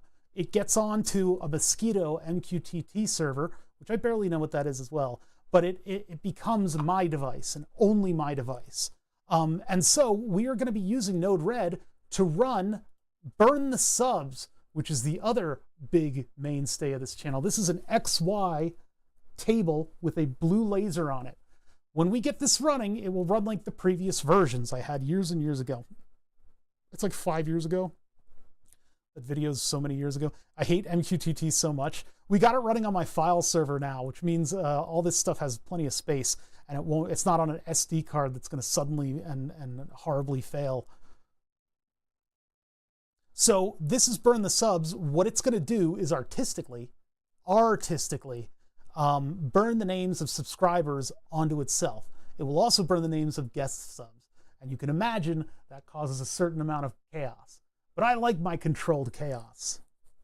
How many names? The previous version held 6,000 names. This is going to hold less, but it's going to look cool. That's the whole purpose of this. The previous versions were square. This is a live edge piece. It's a little bit of a wonky live edge piece, but it looks pretty good. And it'll be nice to have them on something that looks unique. You know, we'll try to figure out camera systems for it. But again, we're taking baby steps. We take very small steps in order to make the larger functionality. We have a lot to do. Yeah, the first board was designed to be the first board, right? It just fit names on it. The second board was designed to maximize the number of names by tapering off the font size smaller and smaller, so it looks like this cool word cloud. I have both of those boards. I made a stand for them that's the background of my gaming computer desk. So maybe someday I'll set up gaming streams again and have those as a backdrop. The thing about having a backdrop for your computer desk is that if you have two big monitors, like, you're not looking at those names. Those names aren't there to look at. So it really should be like a side panel for my desk. Right now it's kind of buried in all of the furniture here though. But anyway, so we're working slowly to get that thing running again. It's been years. Because we tend to be a variety channel here. I don't exclusively work on Burn the Subs. So it has taken us a long time and we want to get this thing up and running again. Over time, I have gotten Node-RED and MQTT running, and I've got an OBS plugin that works with Node-RED, and so it knows what scene I'm on, it knows what lights I have on, etc., etc. I can control all that stuff, and I do dynamically.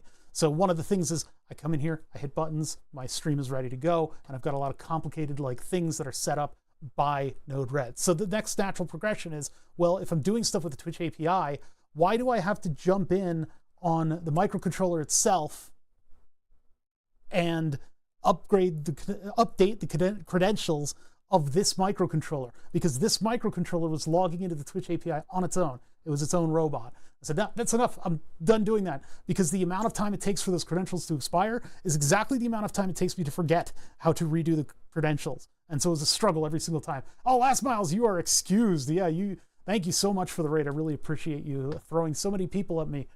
You're just throwing you guys at me. That was an ESP32, 8266. This is an 8266. We were able to get, because we are such good low-level coders, we were able to get an ESP8266 to log into the Twitch API and functionally use it. These things are more powerful than people give them credit for. It was mostly LebTV Live that did all the coding, though.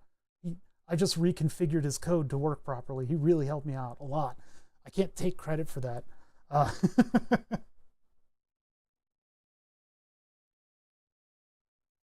this thing right here. I just brought this out of a bin as a visual reference, but these things are good. We were able to get, because of our low-level Arduino style it was Arduino. Because of our Arduino programming, we were able to get that thing to log into the Twitch API. Now, what'll happen now is this will become an MQTT device or whatever, right? It'll have a friendly name and it'll have all that stuff that the Tasmodus stuff has, and then I can control stuff using those. Either the ESP or even the Raspberry Pi we have to set up with that, so that we can send a message to the Raspberry Pi and it'll go, oh, that's a new name that has to go on the board. Let me run the art stuff and get that ready to go. Yeah, cheap and powerful for your simple microcontroller needs. The ESP32 is good for really powerful stuff. And it's probably where you should start developing stuff these days anyway, because they're just as cheap. The AliExpress loophole is closed. I need to figure out how to source ESP32s for $10 a piece. Yeah, that's all going to hit pretty hard, isn't it? That's going to... The thing that our hobby was able to sort of... we had it all, chat. We had it all. And now, for no reason, we don't have anything. We're gonna have to kind of figure out our new channels for sourcing. Either new or old channels. It's just going to get very annoying for us. Anyway, so we set up the singlet LED as my bulb 2, quote unquote. Bulb 2 I have on the flows over here. By the way, this event sub, that is a very straightforward API thing. It requires you to use some tools that didn't work properly for me, and I don't know why.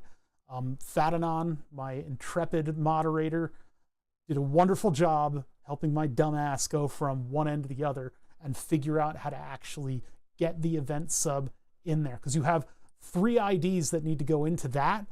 In order to do that, you have to generate more you have to basically make the bot, and then the bot has its secret key and its ID key, and you put the secret and the ID key into an ID generator, and then you generate the ID and you give it permissions, and then you tell Twitch that you would like to allow it.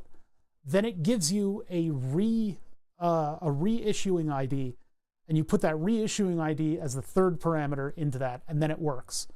It was a nightmare, but we got it to run, and now anything that happens, including the last Miles raid, including all of the chat messages that have come previously, those are getting sent through my Node-RED, and they're hitting that debug 1. Actually, just the chat messages are hitting debug 1, because we put a switch in here that made payload.eventType channel chat message. So this flow right here is now my chat message taker router.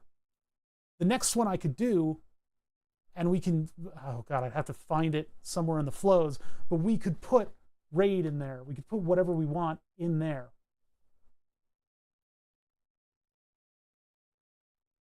Yeah, exactly. You got to put it in an envelope and leave it behind a public toilet. along with a wad of money, and you're not allowed to bring any cops. So it can handle bits and points. You're correct. In fact, what I'm going to do is I am now going to do a bits redeem. So I have infinite bits, and I can do, what's going to come in as a message event, choose and modify single emote. I guess I need to reactivate the fart box, don't I? Yeah, it's going to be able to see everything that we've given it permission to, which includes moderator actions and just a bunch of other stuff. What I really want to do with this, though, and we'll work on this sometime in the future, but I'm going to make the most toxic device that a Twitch streamer could possibly have. And that device is going to be a little plug-in screen, and that screen is going to display the top 3, it's going to be 3, I think, top 3 chatters in order of the number of followers that they have. So the top 3 in terms of number of followers that are in chat. So not talking, the lurkers will be part of this too, which is just the most toxic thing you can possibly build. It has to be, right? Like, I don't want to out people for being in my chat, but I think it would be very funny if the top 3 number of followers had their own little display. Absolutely toxic. Absolutely the worst. Nobody's going to watch my stream as a result of building this thing. It mostly only picks up stuff if you say something. I think I can request, if I can figure out, I don't think I can do it through this, because the Twitch API thing only has one thing. Yeah, there's only, so that's event sub. So I'd have to have something that gets the followers. Yeah, I could only do it for people who chat. It gives you all that data in there, but I wonder, because the list of followers, there's like a list of moderator actions. There are other pieces to the API that this thing I think doesn't take advantage of. So maybe I can't make that. Oh, I'll have to be toxic another way sometime. How will you know they're in the channel if they don't chat at least one time? I mean, you can click on it. There's a list of people in the channel. The only thing about it is that I don't think I have in Node. I don't think I have a way to access that. You an electrical engineer or programmer stopping in for the first time? I'll tell you something. There's not much differentiation between the two. If you're an electrical engineer, you have to be a programmer. Is Twitch an extension for Node-RED or custom written? This one is custom written. I like having a custom written node. You can access the API just using the HTTP stuff or the whatever it is. These like normal nodes. I've seen people do that. They access and log into the API, but there's like a 4-minute awake timer that you have to do with like a plus or minus random time, so that the API doesn't get hammered at the same time by tens of thousands of bots. They have you like wait 4 minutes plus or minus 30 seconds to like tell you you're alive. So I don't want to have to program all that stuff in Node, although I can. This is just something that does it for me. Written by I'm just going to look at their GitHub here. No, never mind. Oh, I can go over from here. Wait a minute. Over here. Twitch event sub. Let's do the about. Oh, here we go. Zurelia.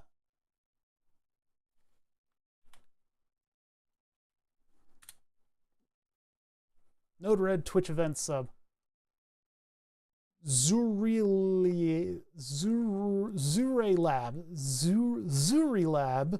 Node-RED Twitch event sub version 0.1.1. The old IRC-based Twitch chat used to announce, join, and part messages. Oh, I didn't know that. I don't think the new Twitch API does that. Well, at least it has a consistent URL, but still, I thought one of the permissions was access to the chat list, but maybe not. I mean, in the web interface, you can access the list of chatters and search it. And everybody's there, including, you know, VIPs and stuff. It puts them into their own little list. So I think you can access that. Yeah, so this one doesn't let you, but it does have permissions. I mean, read goals, read guest star, read polls, predictions, redemptions, subscriptions, and see, read VIPs. If it doesn't let you read VIPs, does that mean that the bot doesn't see the things that the VIPs say? That's a little odd. Read followers, read chat settings. Yeah, see, it's all this stuff is in here. VIP is just a list. See, yeah, so read suspicious users. Ugh. Read followers. Polls, predictions. Let's see. Hold on one sec. Moderator read. Block terms, chat messages, unban, automod settings, block terms, chat settings, followers, guest star, shield mode, shoutouts, suspicious users, unban requests, and then just chat. Yeah, so maybe that has to operate off a different system. Maybe I need to find whatever one of those other, one of the other APIs where you can send it requests.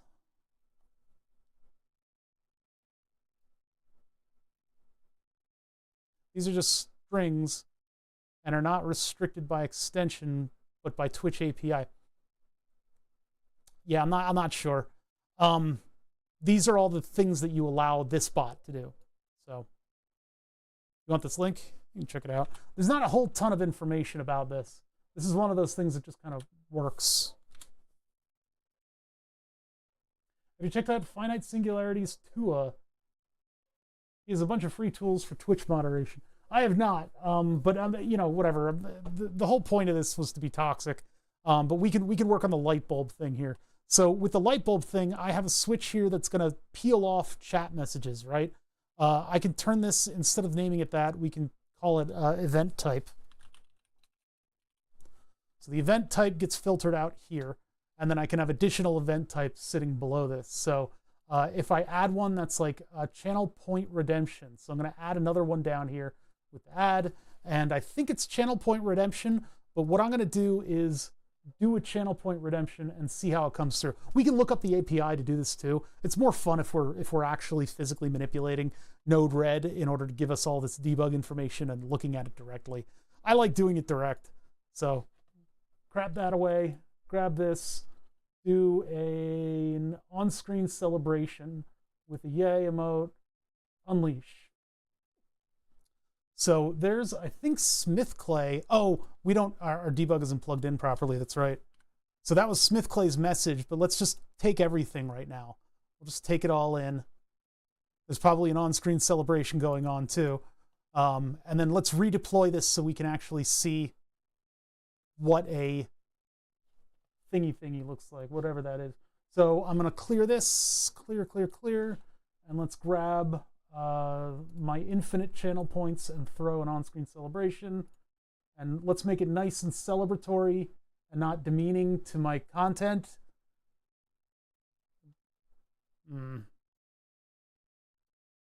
How dare you clear me? What did I do? Did I accidentally click on you and clear you? Oh, because I hit this one. So payload object Channel chat message, not what we're looking for.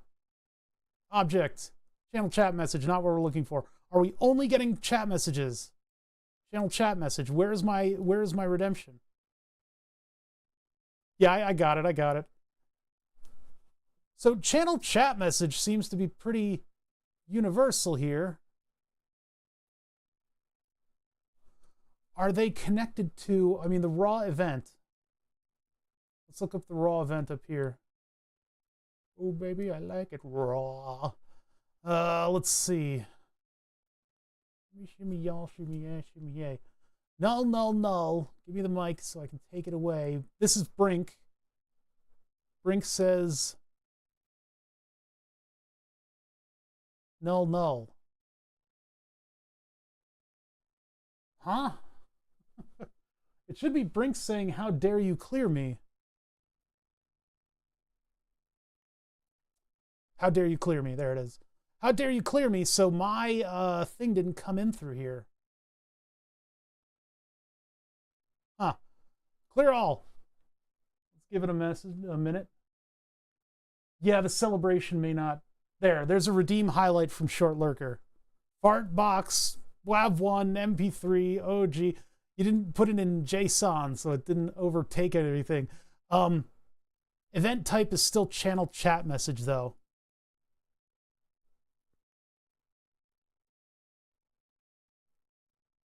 Message object. Can we make this larger so you guys can see it?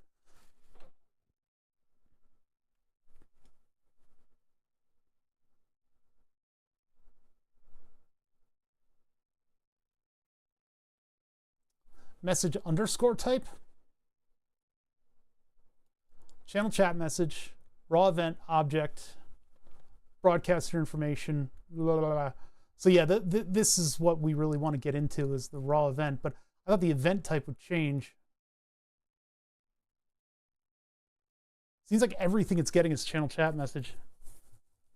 Yeah, and hold on, let me go into my Twitch and let's turn back on the fart box. Let's turn back on that fart box, because I don't expect you guys to do stuff like donate and things like that in order to test our chat bot. That'd be horrible of me. All right, channel video notification, Prime Gaming. That's not what I wanted. I want go back to the creator dashboard, and then I want to go into, let's see, video producer, collections, clip moments, settings, stream channel moderation, stream survey, and partner. That's not where it is. Welcome to Bounty Board. Oh God, Bounty Board. Bits and cheering, and maximum bits to cheer, minimum bits to emote, blah blah blah blah blah. That's the wrong one, not bits and cheering. I want channel points.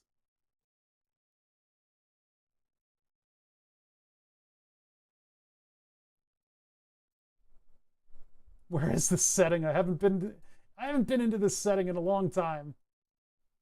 What do you guys?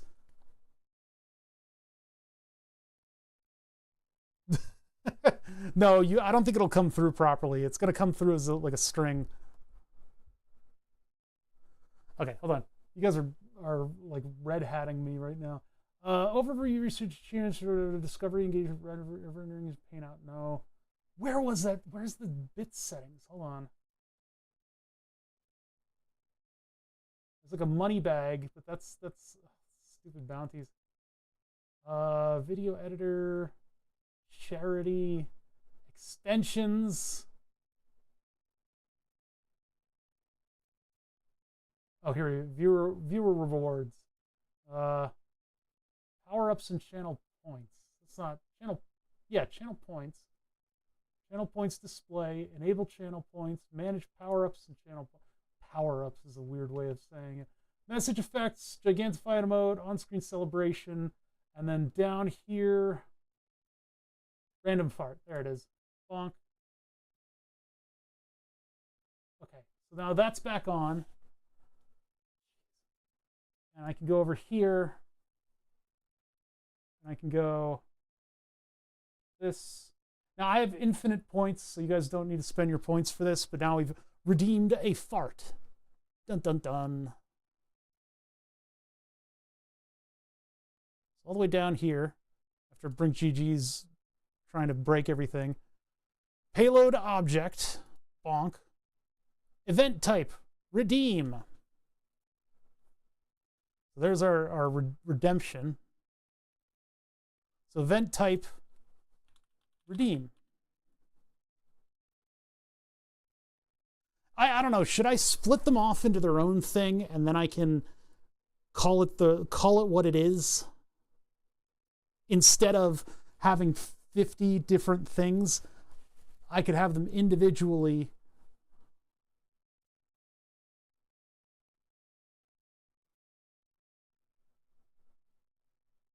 Doesn't it need redeem.randomFart?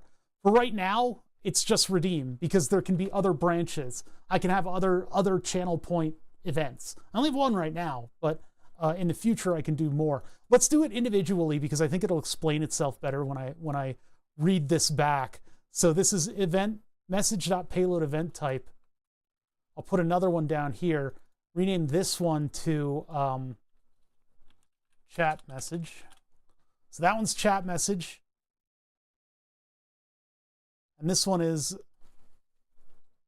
I'm not going to use the abbreviation. The abbreviation for channel points, could they have not maybe called it channel points? Do we need another thing with that abbreviation? I've seen some channels lean into that for comedy effect, but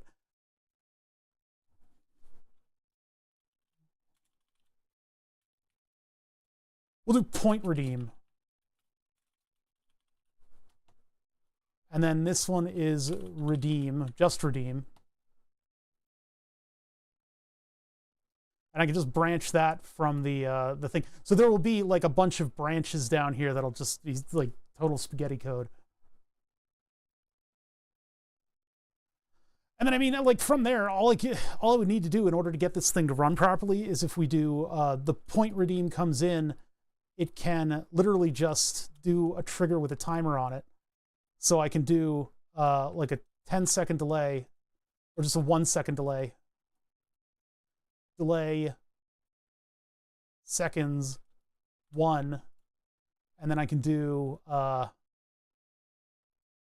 deck. Oh no, I already have that over here. Grab orange and off. And then one other thing that I'm going to need is a filter. And what the filter can do, the filter is a powerful little node for this type of thing. The filter is just in case. So I'm going to grab, where is that? Somewhere around here. Filter. What filter is going to be configured to do is block unless value changes. So if the value never changes, what we're doing is we're changing the message payload to be this thing, and this gives the parameters. So this one is going to be yellow. I can use color names, I can use RGB values, I could use RGBW values. And so the dimmer is going to be at 80. I think it goes up to 255, I'm not sure. So that is bright orange, well, that's bright yellow. I need to rename that to yellow. Yellow 80. Yellow number 5. So filter into our bulb 2, the one that's sitting on the desk. So filter into there. Point redeem is going to trigger yellow, which is then going to trigger the delay, which is then going to trigger off. So that. And then both of these colors go into the filter.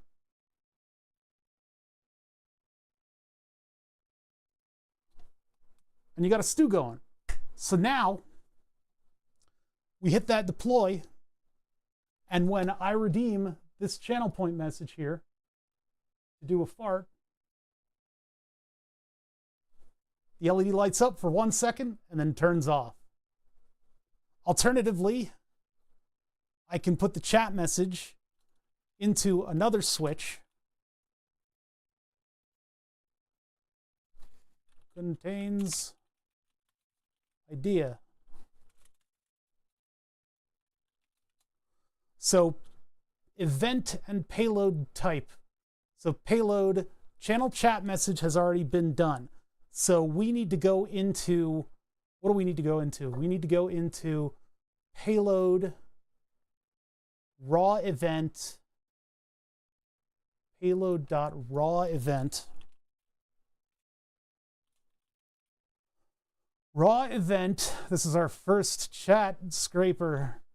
What do you guys think?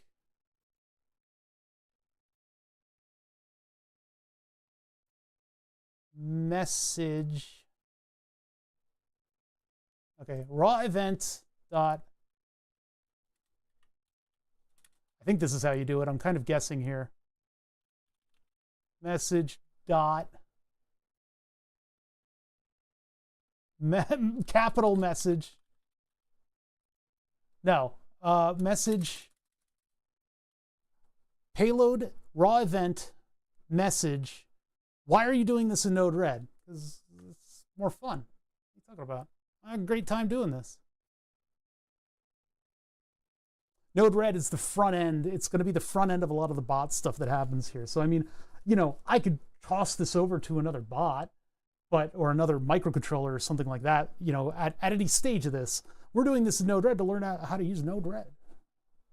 Also because the Twitch event, the Twitch bot, will exist on my file server now. So that brings with it a whole bunch more storage and reliability, etc.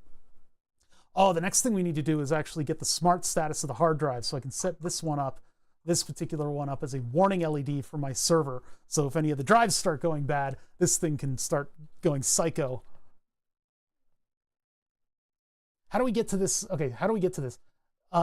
Message text, and then the text is, oh, this is hold on, let me get a less confusing message. I think this is BrinkGG red hatting us. So these aren't the red hat ones down here. Is that the right color of hat? Which is the one where you try to hack stuff like Brink just did? You're very confusing, Brink. You sent me this channel ID not a bother thing. God.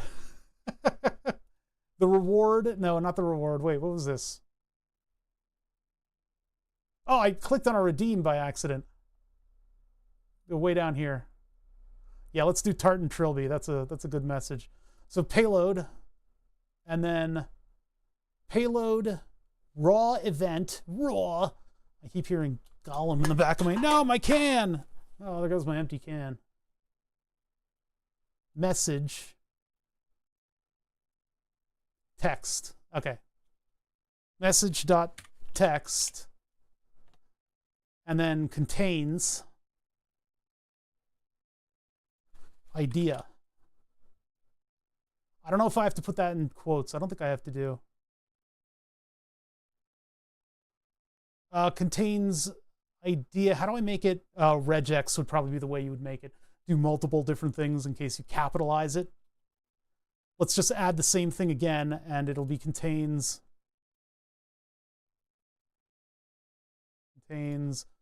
capital idea, and just see if that, because is it going to be case sensitive? Yeah, it'll be case sensitive. So I'm going to add another one, and it contains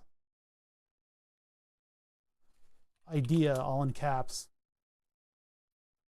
So then the three of those are just going to go into our yellow flow instead of a points redeem. We should stay zoomed in so that everybody can read the text. I got that stuck in my head now from that video I posted the other day of the guy doing street rapping. Shimmy, shimmy, yo, shimmy, yeah, shimmy, yeah. That's not even the song that was rapped. It was just that style, the Wu-Tang style of rap. Ah. It's like, no, you click and drag and Node. Okay, so now if any chat member says the word idea, the light will just for 1 second come on and off.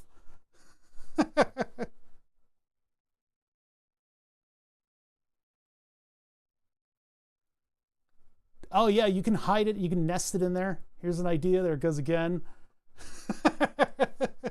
So if anybody says idea, then Bother gets an idea.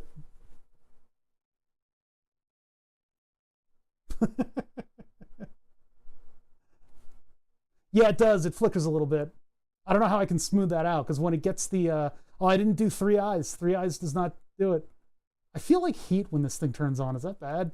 It shouldn't be creating heat that quickly. See?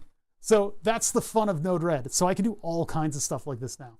And then if we can get our ESP 8266s working, to be fair, whatever the fuck happens with prices now that the world is in fucking disarray, with the world in disarray, it might get a lot harder for me to source microcontrollers on the cheap. That's not to say that I probably won't be able to. I'll probably be able to, but it'll stress us out and make us utilize the stuff that I have already much, much more. I have a bunch of ESP 8266s. I have a bunch of free microcontrollers. We can still utilize all of that stuff in order to make cool things.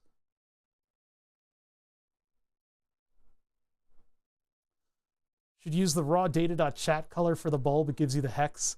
I could do that too, yes. I could, whatever chat message comes in, I could have it do the RGB. It's not really going to match all that well, though. And I don't know if having readable color affects it. It might not. I don't know. Oh, that's so cool that that worked immediately. How I'm able to parse out the message like that. I thought it would be a little bit more complicated. Why? What is this view? What is this view? What is this? Do we need to see me? No, we don't need to see me. My increasing body weight and hair volume. I really need to get a haircut.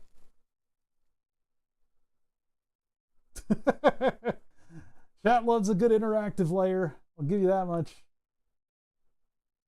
It's unfortunate that I can't get the list of chatters in the same way. I probably can, but what would it look like if the user has black in the username? It would just do this, but there would be stuff going on inside. But the, what do you call it? Where can I put that in view? The, do you have fatty liver? Why are you asking me this? It's a pretty personal question.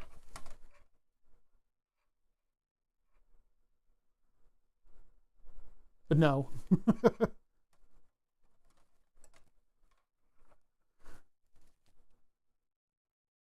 There we go. Yeah, that is a very weird question to ask somebody. Getting a list of current chatters is much more complicated because of how Twitch hides it. But you can get it on the... Oh, you can't see it now that I moved that. You can get the list of chatters. How is it a personal question? Because it's a health condition, man. Like, it's a pretty serious thing.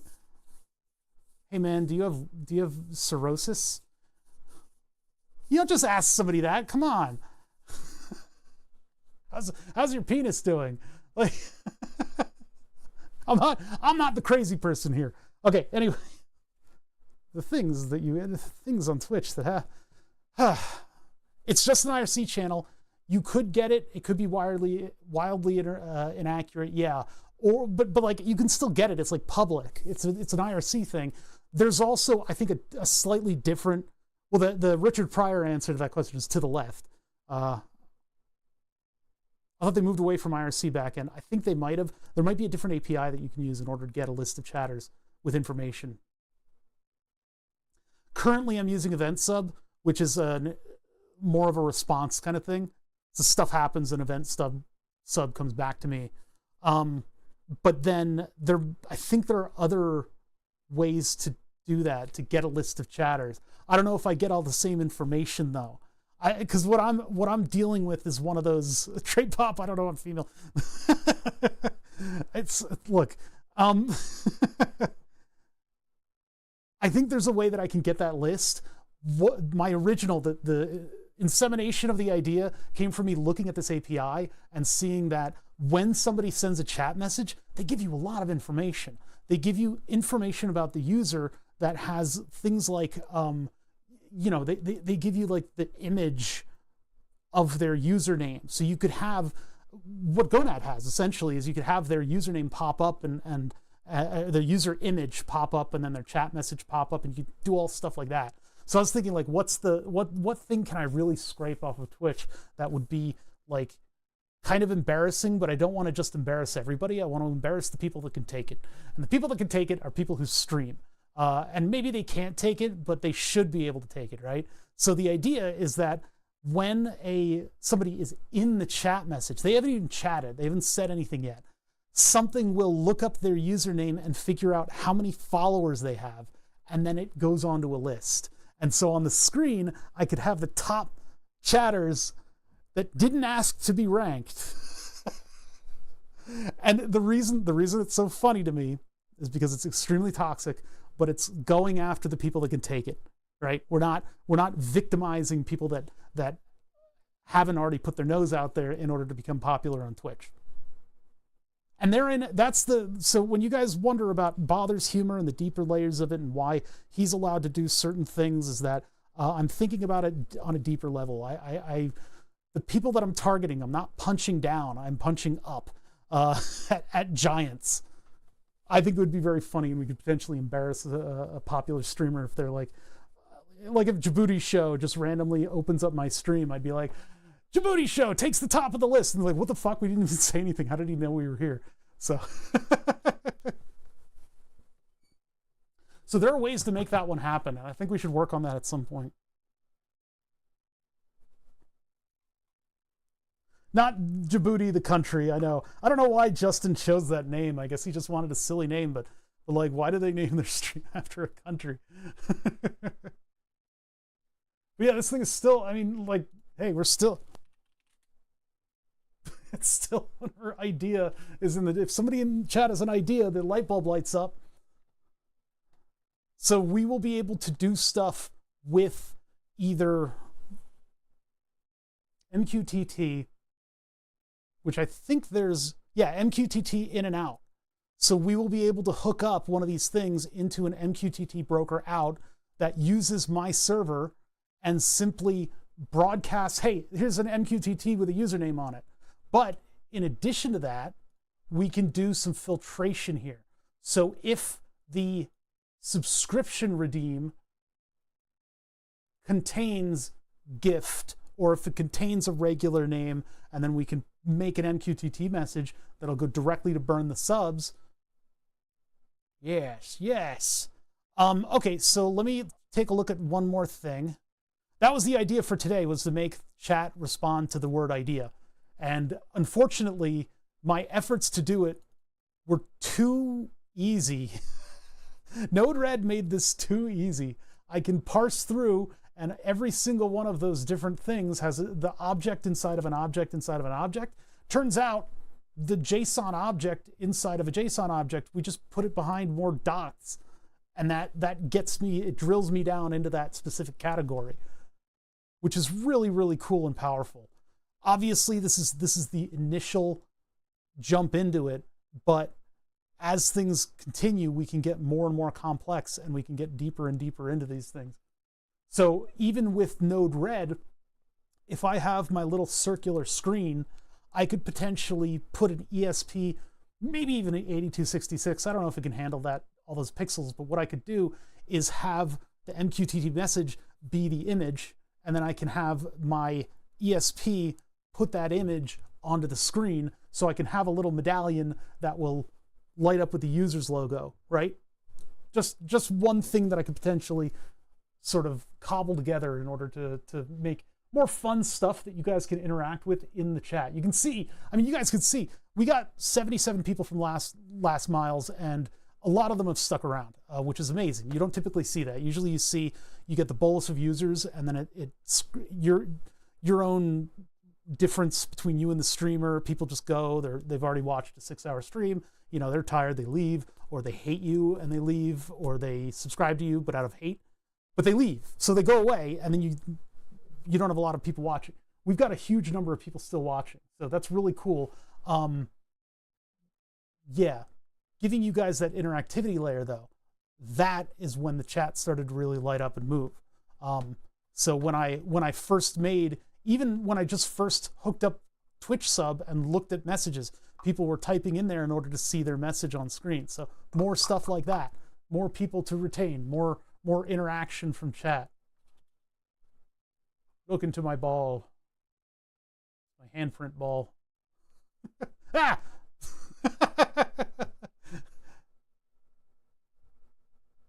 Wait, why did it? Oh, that, yeah, you put, oh, ah! you can't give it a color. I could allow you guys to, well, that would mean I'd have to do a little bit more filtering, or I could use a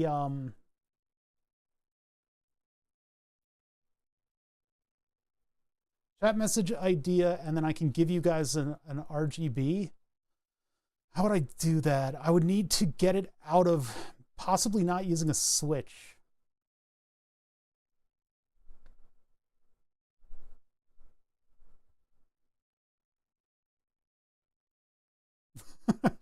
How positive or negative chat is and go more red and green. I would need to have something that stores stuff, and I don't know where that, I haven't messed with that yet. I don't know what that would, because you can do all kinds of stuff to this.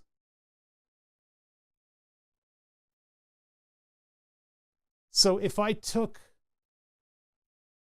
chat message in, and let's see, we still want delay of 1 second, and we still want filter, but instead of the color going like that, set message payload to the value. So it contains the word idea. And if I set message payload JSON, how do I scrape for the second word? We wouldn't be going for after idea. We would be set the message payload. Okay, hold on. I'm getting there. Just give me a second. So we're going to take that, and we're going to give us a little bit of room here.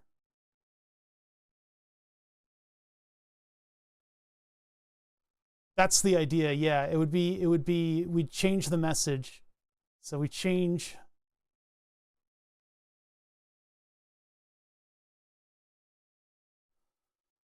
contains idea.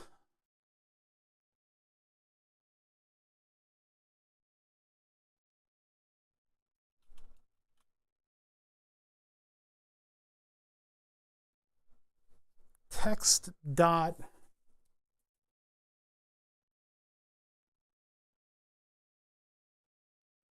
we can move it into the payload, and then how would we do that? Yeah, there's ways to do this. I'm just not smart. Because we've got, on the next part of the flow, we've got, well, we can change this to be the message text. So contains idea, set message text to be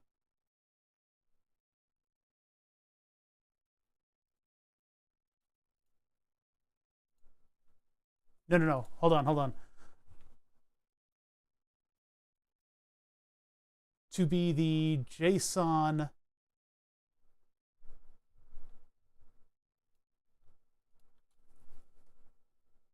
message dot. There we go. What the heck? Lunatic Live is rating with a party of 27.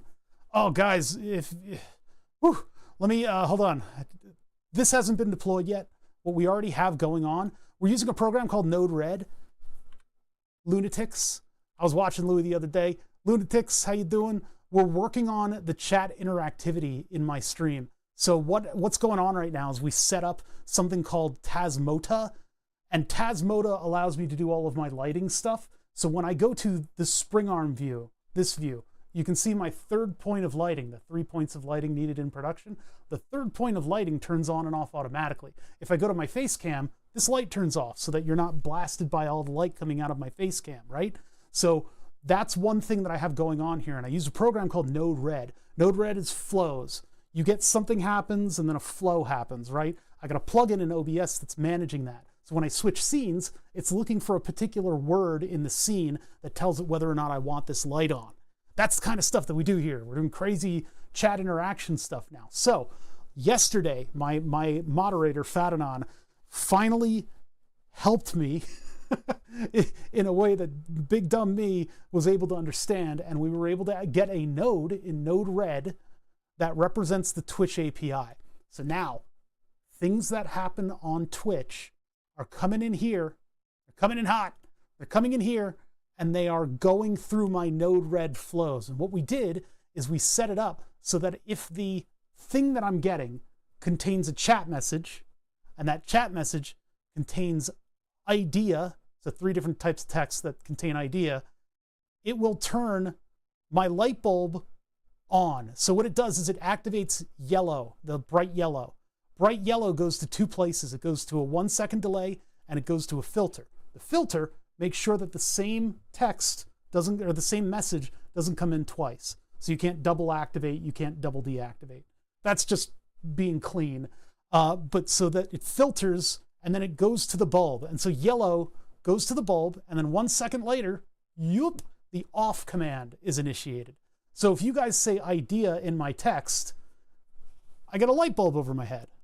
That was the simple idea that kind of allowed us to baby step our way into what is eventually going to be, when you subscribe to the channel, your name gets burnt on a giant board. This is Burn the Subs. It is a laser-powered subscription board, literal board, that'll burn the names of gift subs or original subs onto itself. Node-RED is going to be the front end of all of this chat interactivity. So I happen to have the Tasmota bulbs, right? So this thing will activate when you say idea. Other things that I have, though, are a fart noise maker. I have a Furby that we can hack and modify to do stuff. We will be able to do more chat level interactions with this stuff. And Node-RED has just made it visual programming, and it's very easy to kind of get your head around. Node-RED involves Java flows that go into one another, and it's the way that you can, aside from everybody's using what is the home thingy-majig to do their smart home stuff, but I don't like that home whatever it is, because it's designed to be a smart home controller. I don't want that. Node-RED is not designed to be a smart home controller, but it can be used for smart home stuff. So you get much more functionality and more, custom projects and stuff in it, like the Twitch API. I could have the Twitch API do my home automation, so you guys could turn lights on in rooms and stuff. But what I've done is I've connected it to the chat message. We also have points redemptions. We've got all kinds of stuff within that API in order to do automation, and we only just got it working. So you guys are benefiting from this. Although chat was flowing a lot more before. We had a lot of people. There you go. Is that Scratch? What's the story? I don't know what Scratch is.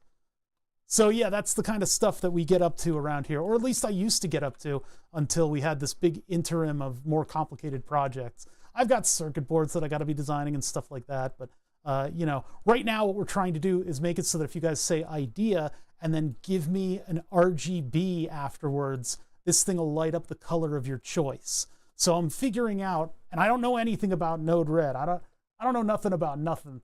I'm trying to figure out in Node-RED if I can give you the ability to choose the color that this thing lights up. I don't know. I can put it somewhere in the background so that you guys can see it in certain scenes, and then people can engage with it. But yeah, stuff like that was like really powerful for getting chat moving in my chat, and it made my stream what it used to be. So first of all, if the flow is activated, it contains the word idea. Oh, stopping after first match, checking all rules. Interesting. So it contains the word idea, but now we need to look at something else. In our change, I mean, we can use a function, we can use regex, but I really don't want to get into that. Regex is built to torture programmers, and I've never heard of it before except for on stream. So any of the, what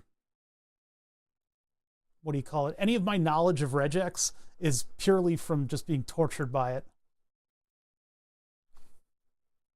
We can set the message payload to be message dot, and then this will just contain the text of the message.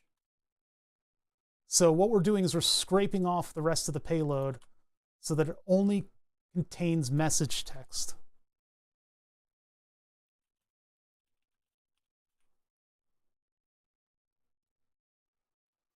But then what do? We need a change node. Yeah, we need to sever this one.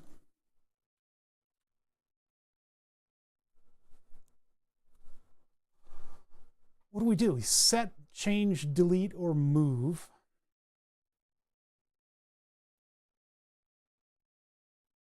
How do I get whatever's after idea? So this coming through should just be the text that contains the word idea, but it's raw. It's the whole thing.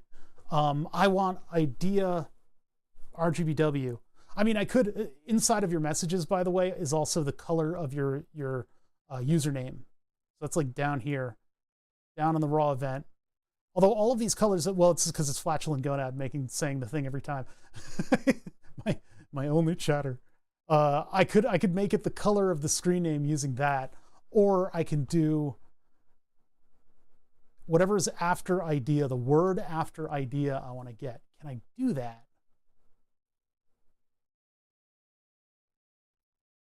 Runs a system command. No, we don't want that. Trigger, template, range. So we can change, delete, move properties of a message flow content. But to what end? So properties is the, okay, rules, set, change, delete, move. And then we can do environment variable, expression, timestamp, buffer, JSON, Boolean. That's a 1 or a 0. Message flow, global string, number. No, I don't know if we could do that.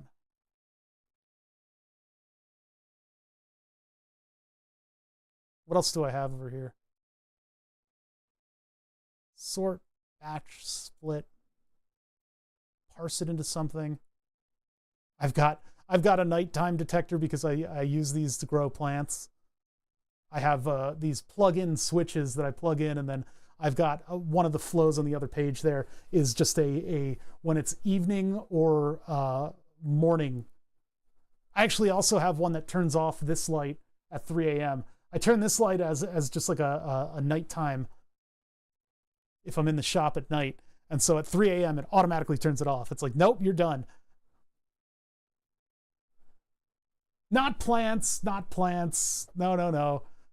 Although I think I am allowed to grow in Pennsylvania. I'm not sure what the laws are. I really hope that we're never going to see any progress towards anything ever again. But if we do, I would hope that maybe they unrestrict that stuff a little bit. I could get a medical exemption very easily. It's just I'm very lazy. I'm very, very lazy.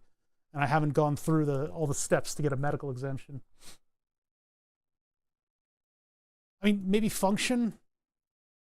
Functions you got to program, though. And I think it's in Java, which I don't really remember.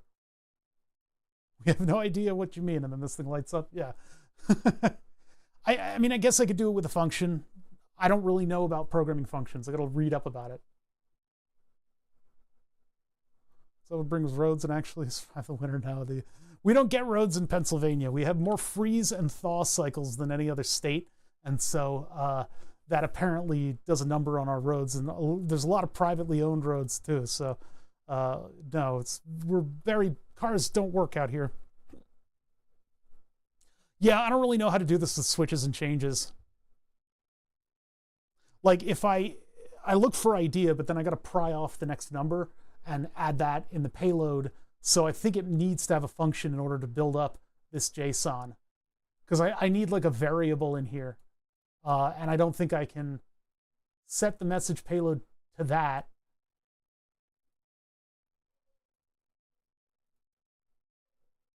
Yeah, that's not going to do it.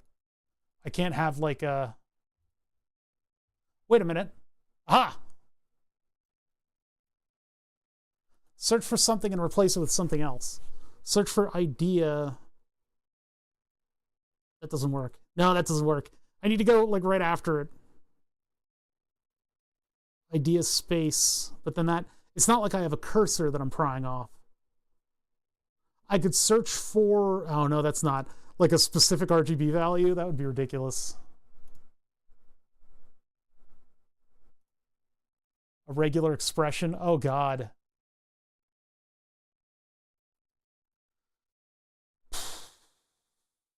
I think that's what regular expressions are for. Oh God. Node red regular expression.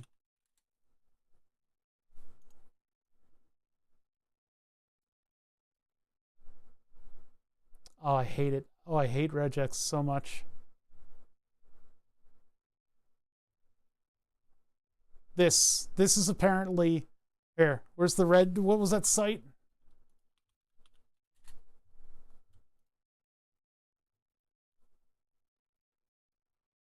You can make your regex expression. The whole world hates it. Yeah. Here. So that expression that programmer typed matches any character except for line terminators, matches the previous token between 0 and unlimited times as many times as possible, so you get as many returns as possible, matches the character bracket with index 91 to the what the fuck? First capture group matches the character minus with index 4. This is a nightmare.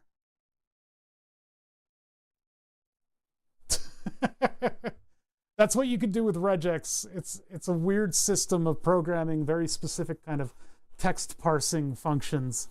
We had to use it for burn the subs. It's what makes sure that the names are proper and they can be parsed out into the G code that I made in order to create everything. There's a lot of math that went into the character sizing and the fonts and stuff.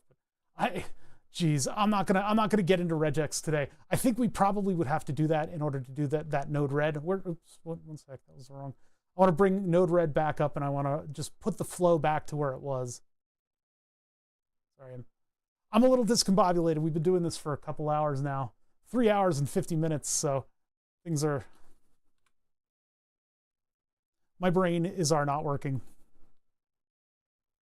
But we made some very significant progress here.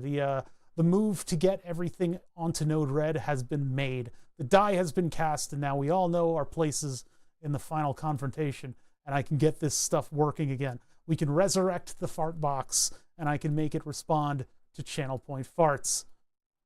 And in fact, let's just do that real quick. Let's turn... Is this thing going to be able to light up brown? Can you light up brown? Let's do...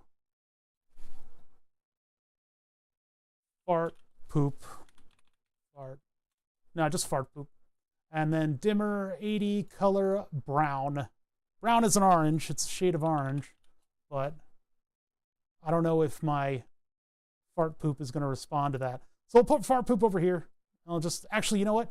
I'm going to bring it to its own filter, just so we don't muddy up the flows here. So what we're filtering out is whether the point redeem payload.event type, and then I need to scroll all the way down on our debug. Our debug is just everything that's coming in, and I need to redeem a fart poop, and then that's my fart poop. Payload object redeem reward name. All right, so we'll bring this into a new contains. Cut and pasting them helps me keep a lot of the stuff. So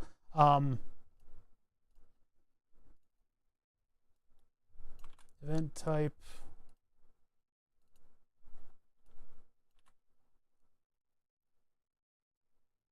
hold on, wait a sec, where is it? Reward name.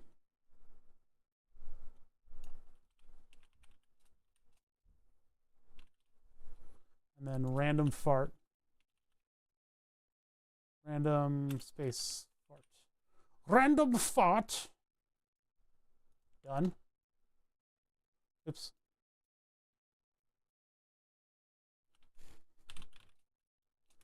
We can even make it a specific fart if you guys really want. Point redeem, random fart, fart poop. So what's going on here is I've created a filter. So when the API returns with the object, we look at specific parts of the object. This one, for instance, looks at payload.event type. And event type is right here. So event type redeem or event type chat message. So if it's a channel chat message, it passes through the switch node. You can have multiple switch nodes, but I'm breaking these up in order to make it a little bit more clear what's exactly being done here. In certain flows, you might want to have multiple things on that. This, I think, is a little cleaner when you're branching huge functions out. But what we can do, what I've done here is I've branched out the payload event type is equal to redeem. So when you redeem a channel point, we get this object in, and it says, okay, somebody's redeemed. And now what we can do is look a little bit deeper and payload, if our payload.reward name is equal to random fart, it continues further down the line. Hey, what's up, Lawn Dog? So now this one is random fart. So point redeem will lead into this one, and this one can have multiple different things on it. Again, like I could make it this big thing with multiple outputs, but I think this will look cleaner in the end and we get the text on it. So when that's redeemed, our flow continues and it gets changed. It gets changed into fart poop, which is brown. And so our light will turn on and it will be brown, but it'll just turn on. That's all it's going to do. So what we need to do is we need to bake in a delay. We need a delay on this thing. And I guess I'll do this the same way the other one's done. I'll do it like this. That way I can get everything in there. It's going to look largely the same, but we double it up. So we're going to put it into a 1 second delay, and then that 1 second delay is going to go into an off command. And then to make sure that things aren't happening when they shouldn't happen, I have a filter on it just in case we get the same command twice. So if somebody says idea at the same time that I redeem a fart, it'll get a yellow and brown command, and then it'll get actually 2 off commands. So it'll flicker when that happens. If I put these into the same filter, then that would prevent doubling up of the commands, but oh well. So now if I deploy this, and I go to the view where we can see the light, and I personally, because I have infinite channel points, I redeem a fart. That went red. The farts really should not be red. They probably really shouldn't be red. Yeah, I think there's a queue. Is there? Let me see here. Wait. Well, actually, the delay could delay them.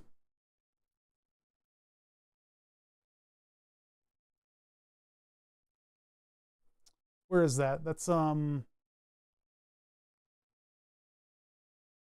execute. WebSocket, TCP. Batch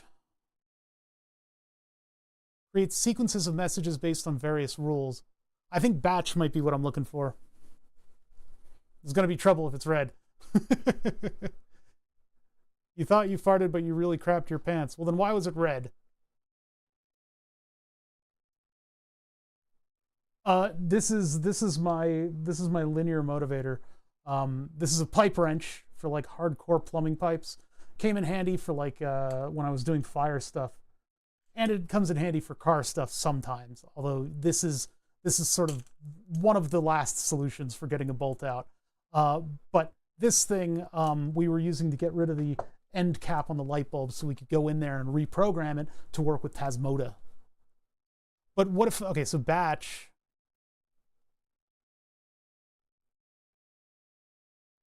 Concatenate, no. Group by number of messages, group by time interval. Send empty messages when no message arrives. I don't think that's quite right. There's got to be a good one though. There's got to be one that'll do a batch, because what we're looking for is a delay on the messages so that they come in sequence. With a 1 second delay, we could of course do that with timing stuff, but either way, I mean, you just rethink your system in order to make it work a little better. Like, how would you do that? What would you do? With a delay, what would that be? Would it be rate limiting? Yeah, if we do rate limit on all messages, 1 message per second.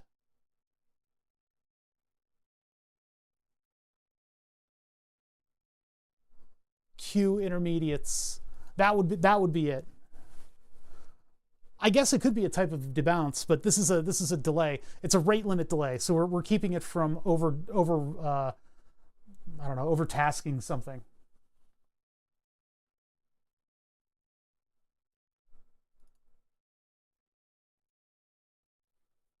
Rate all message 1 message per second. Done. And then I would put that in after the filter.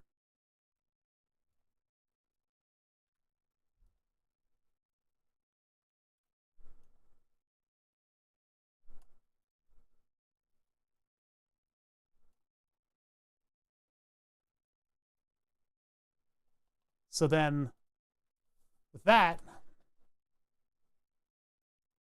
if I go and I do idea, I think they ran into each other. Idea. Nope, that second one isn't triggering it.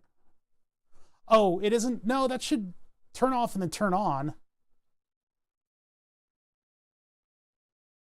1 message every 2 seconds. That's not going to do. Well, we can test that. Well, yeah, that'll. So if it stays lit for 2 seconds, then it is working. So if I hit it with another, I don't have over 9,000 mode enabled, so. Yeah, see, that keeps it on and then limits 2 seconds.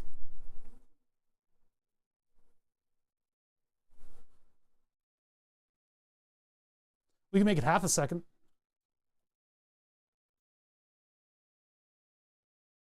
It doesn't let you do that. Rate limit every 0.5 seconds. Is it not like that? I think it took it. It won't do 2 in a message. If I do 2 ideas, that's not going to work. Holding it on by delaying the off command from the first set. Yes. What's happening is on and off, you know, on goes through, it goes all the way through. Then off comes through and runs into the 2-second delay, and then it lets it go. So I could only test this if I was more popular and I had more chatters. If 2 people were saying idea in rapid succession, then it would be a little bit easier, but I'm not going to task you guys with that. But that would be how I could limit it.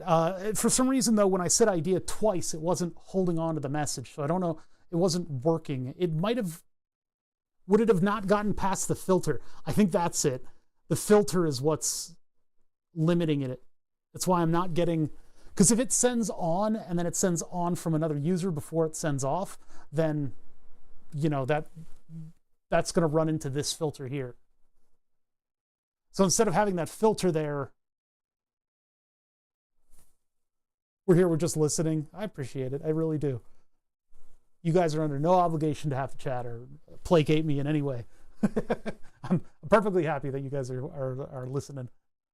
How would I move the filter to right before the bulb? Because that's really where it should exist. So all this stuff would go into, my flows would look a lot dumber. For channel point redeems, if you want to treat every incoming redeem as a single event and have them queue up if they come in too fast, you'd want to put the rate limit right after you determined which type of redeem it is. So we'd queue it back here. Yeah, that's an idea.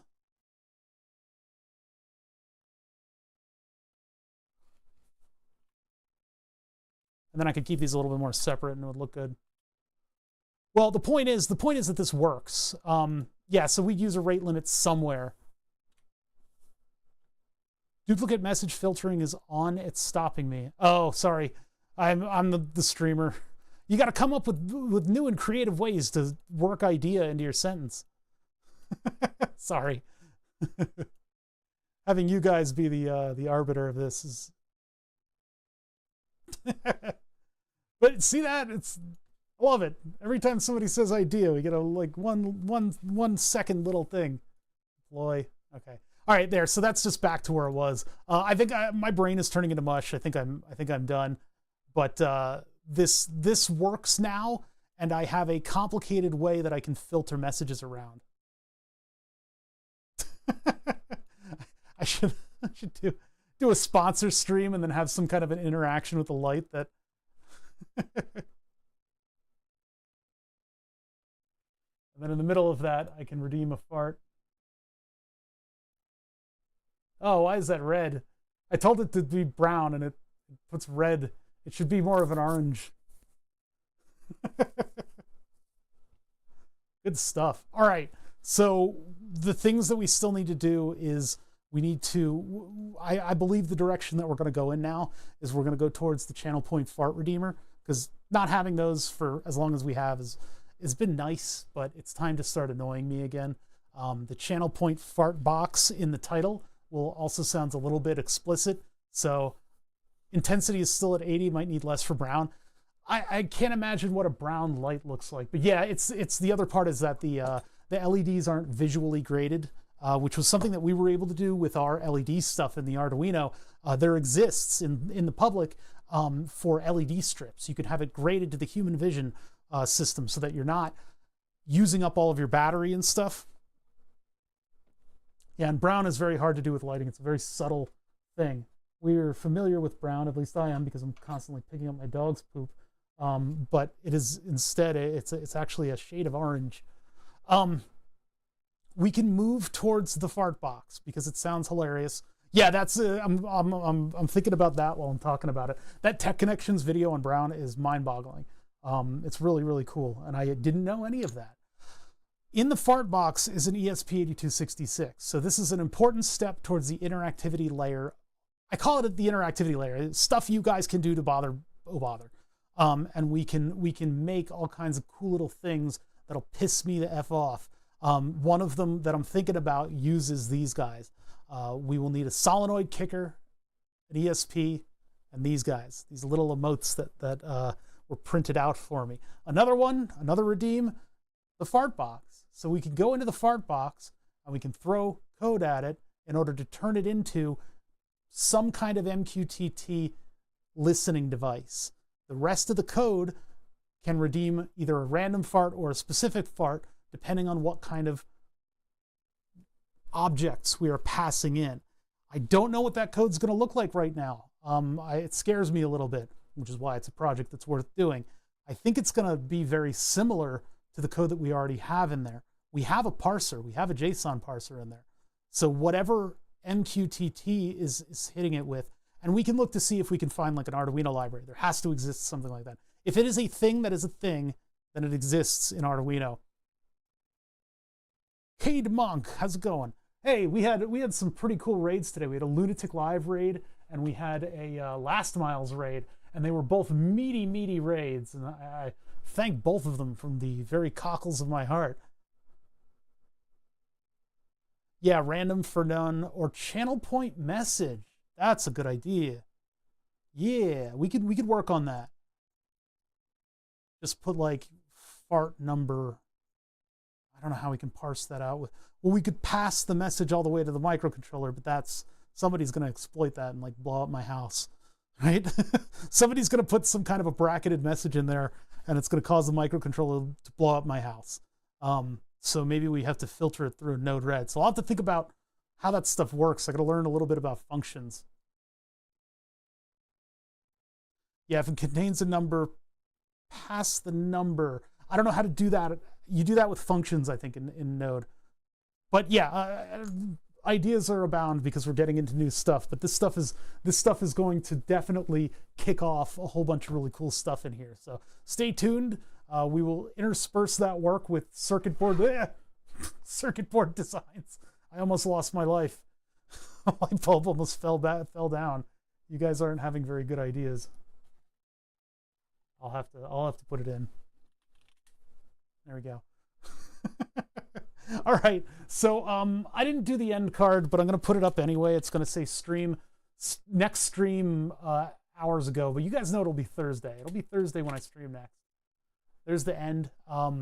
So next stream is Thursday, which is not in 4 hours ago. But here's my blue sky. If you want to check that out, you can join the Discord if you feel like it. It's the ideal light. It's the ideal light. We'll come up with better stuff, though, for this, and we're going to work on cooler stuff. So I will see you guys Thursday. Until then, I will spend an unhealthy amount of time on Discord and doom scrolling. So I'll catch you guys then. Hold on. You know, Flatulent Gonad is going to go online in like 2 hours, and that'll be when I get back from my dog walking, come back down here, and I'll look at the computer, and I'll go, oh man, I should have rated Flatulent Gonad. Olivia Mancer's on too, but I think they're doing video editing work. Sir Lara's Monster Hunter. Monster Hunter, Monster Hunter, Monster Hunter. People are starting to peel back from Monster Hunter, though.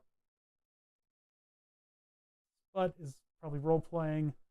Panto, Face Miner. I don't know what that is.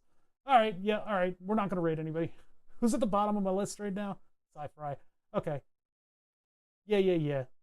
We won't bother people. I have work, so no stream. Oh, it's good to hear that you have work. I guess, right? That's a good thing, right? It's a good thing. I think that's a good thing. I think. If not, you're getting a finger waggled at you from multiple different streams. I'll see you guys later. Have a good one.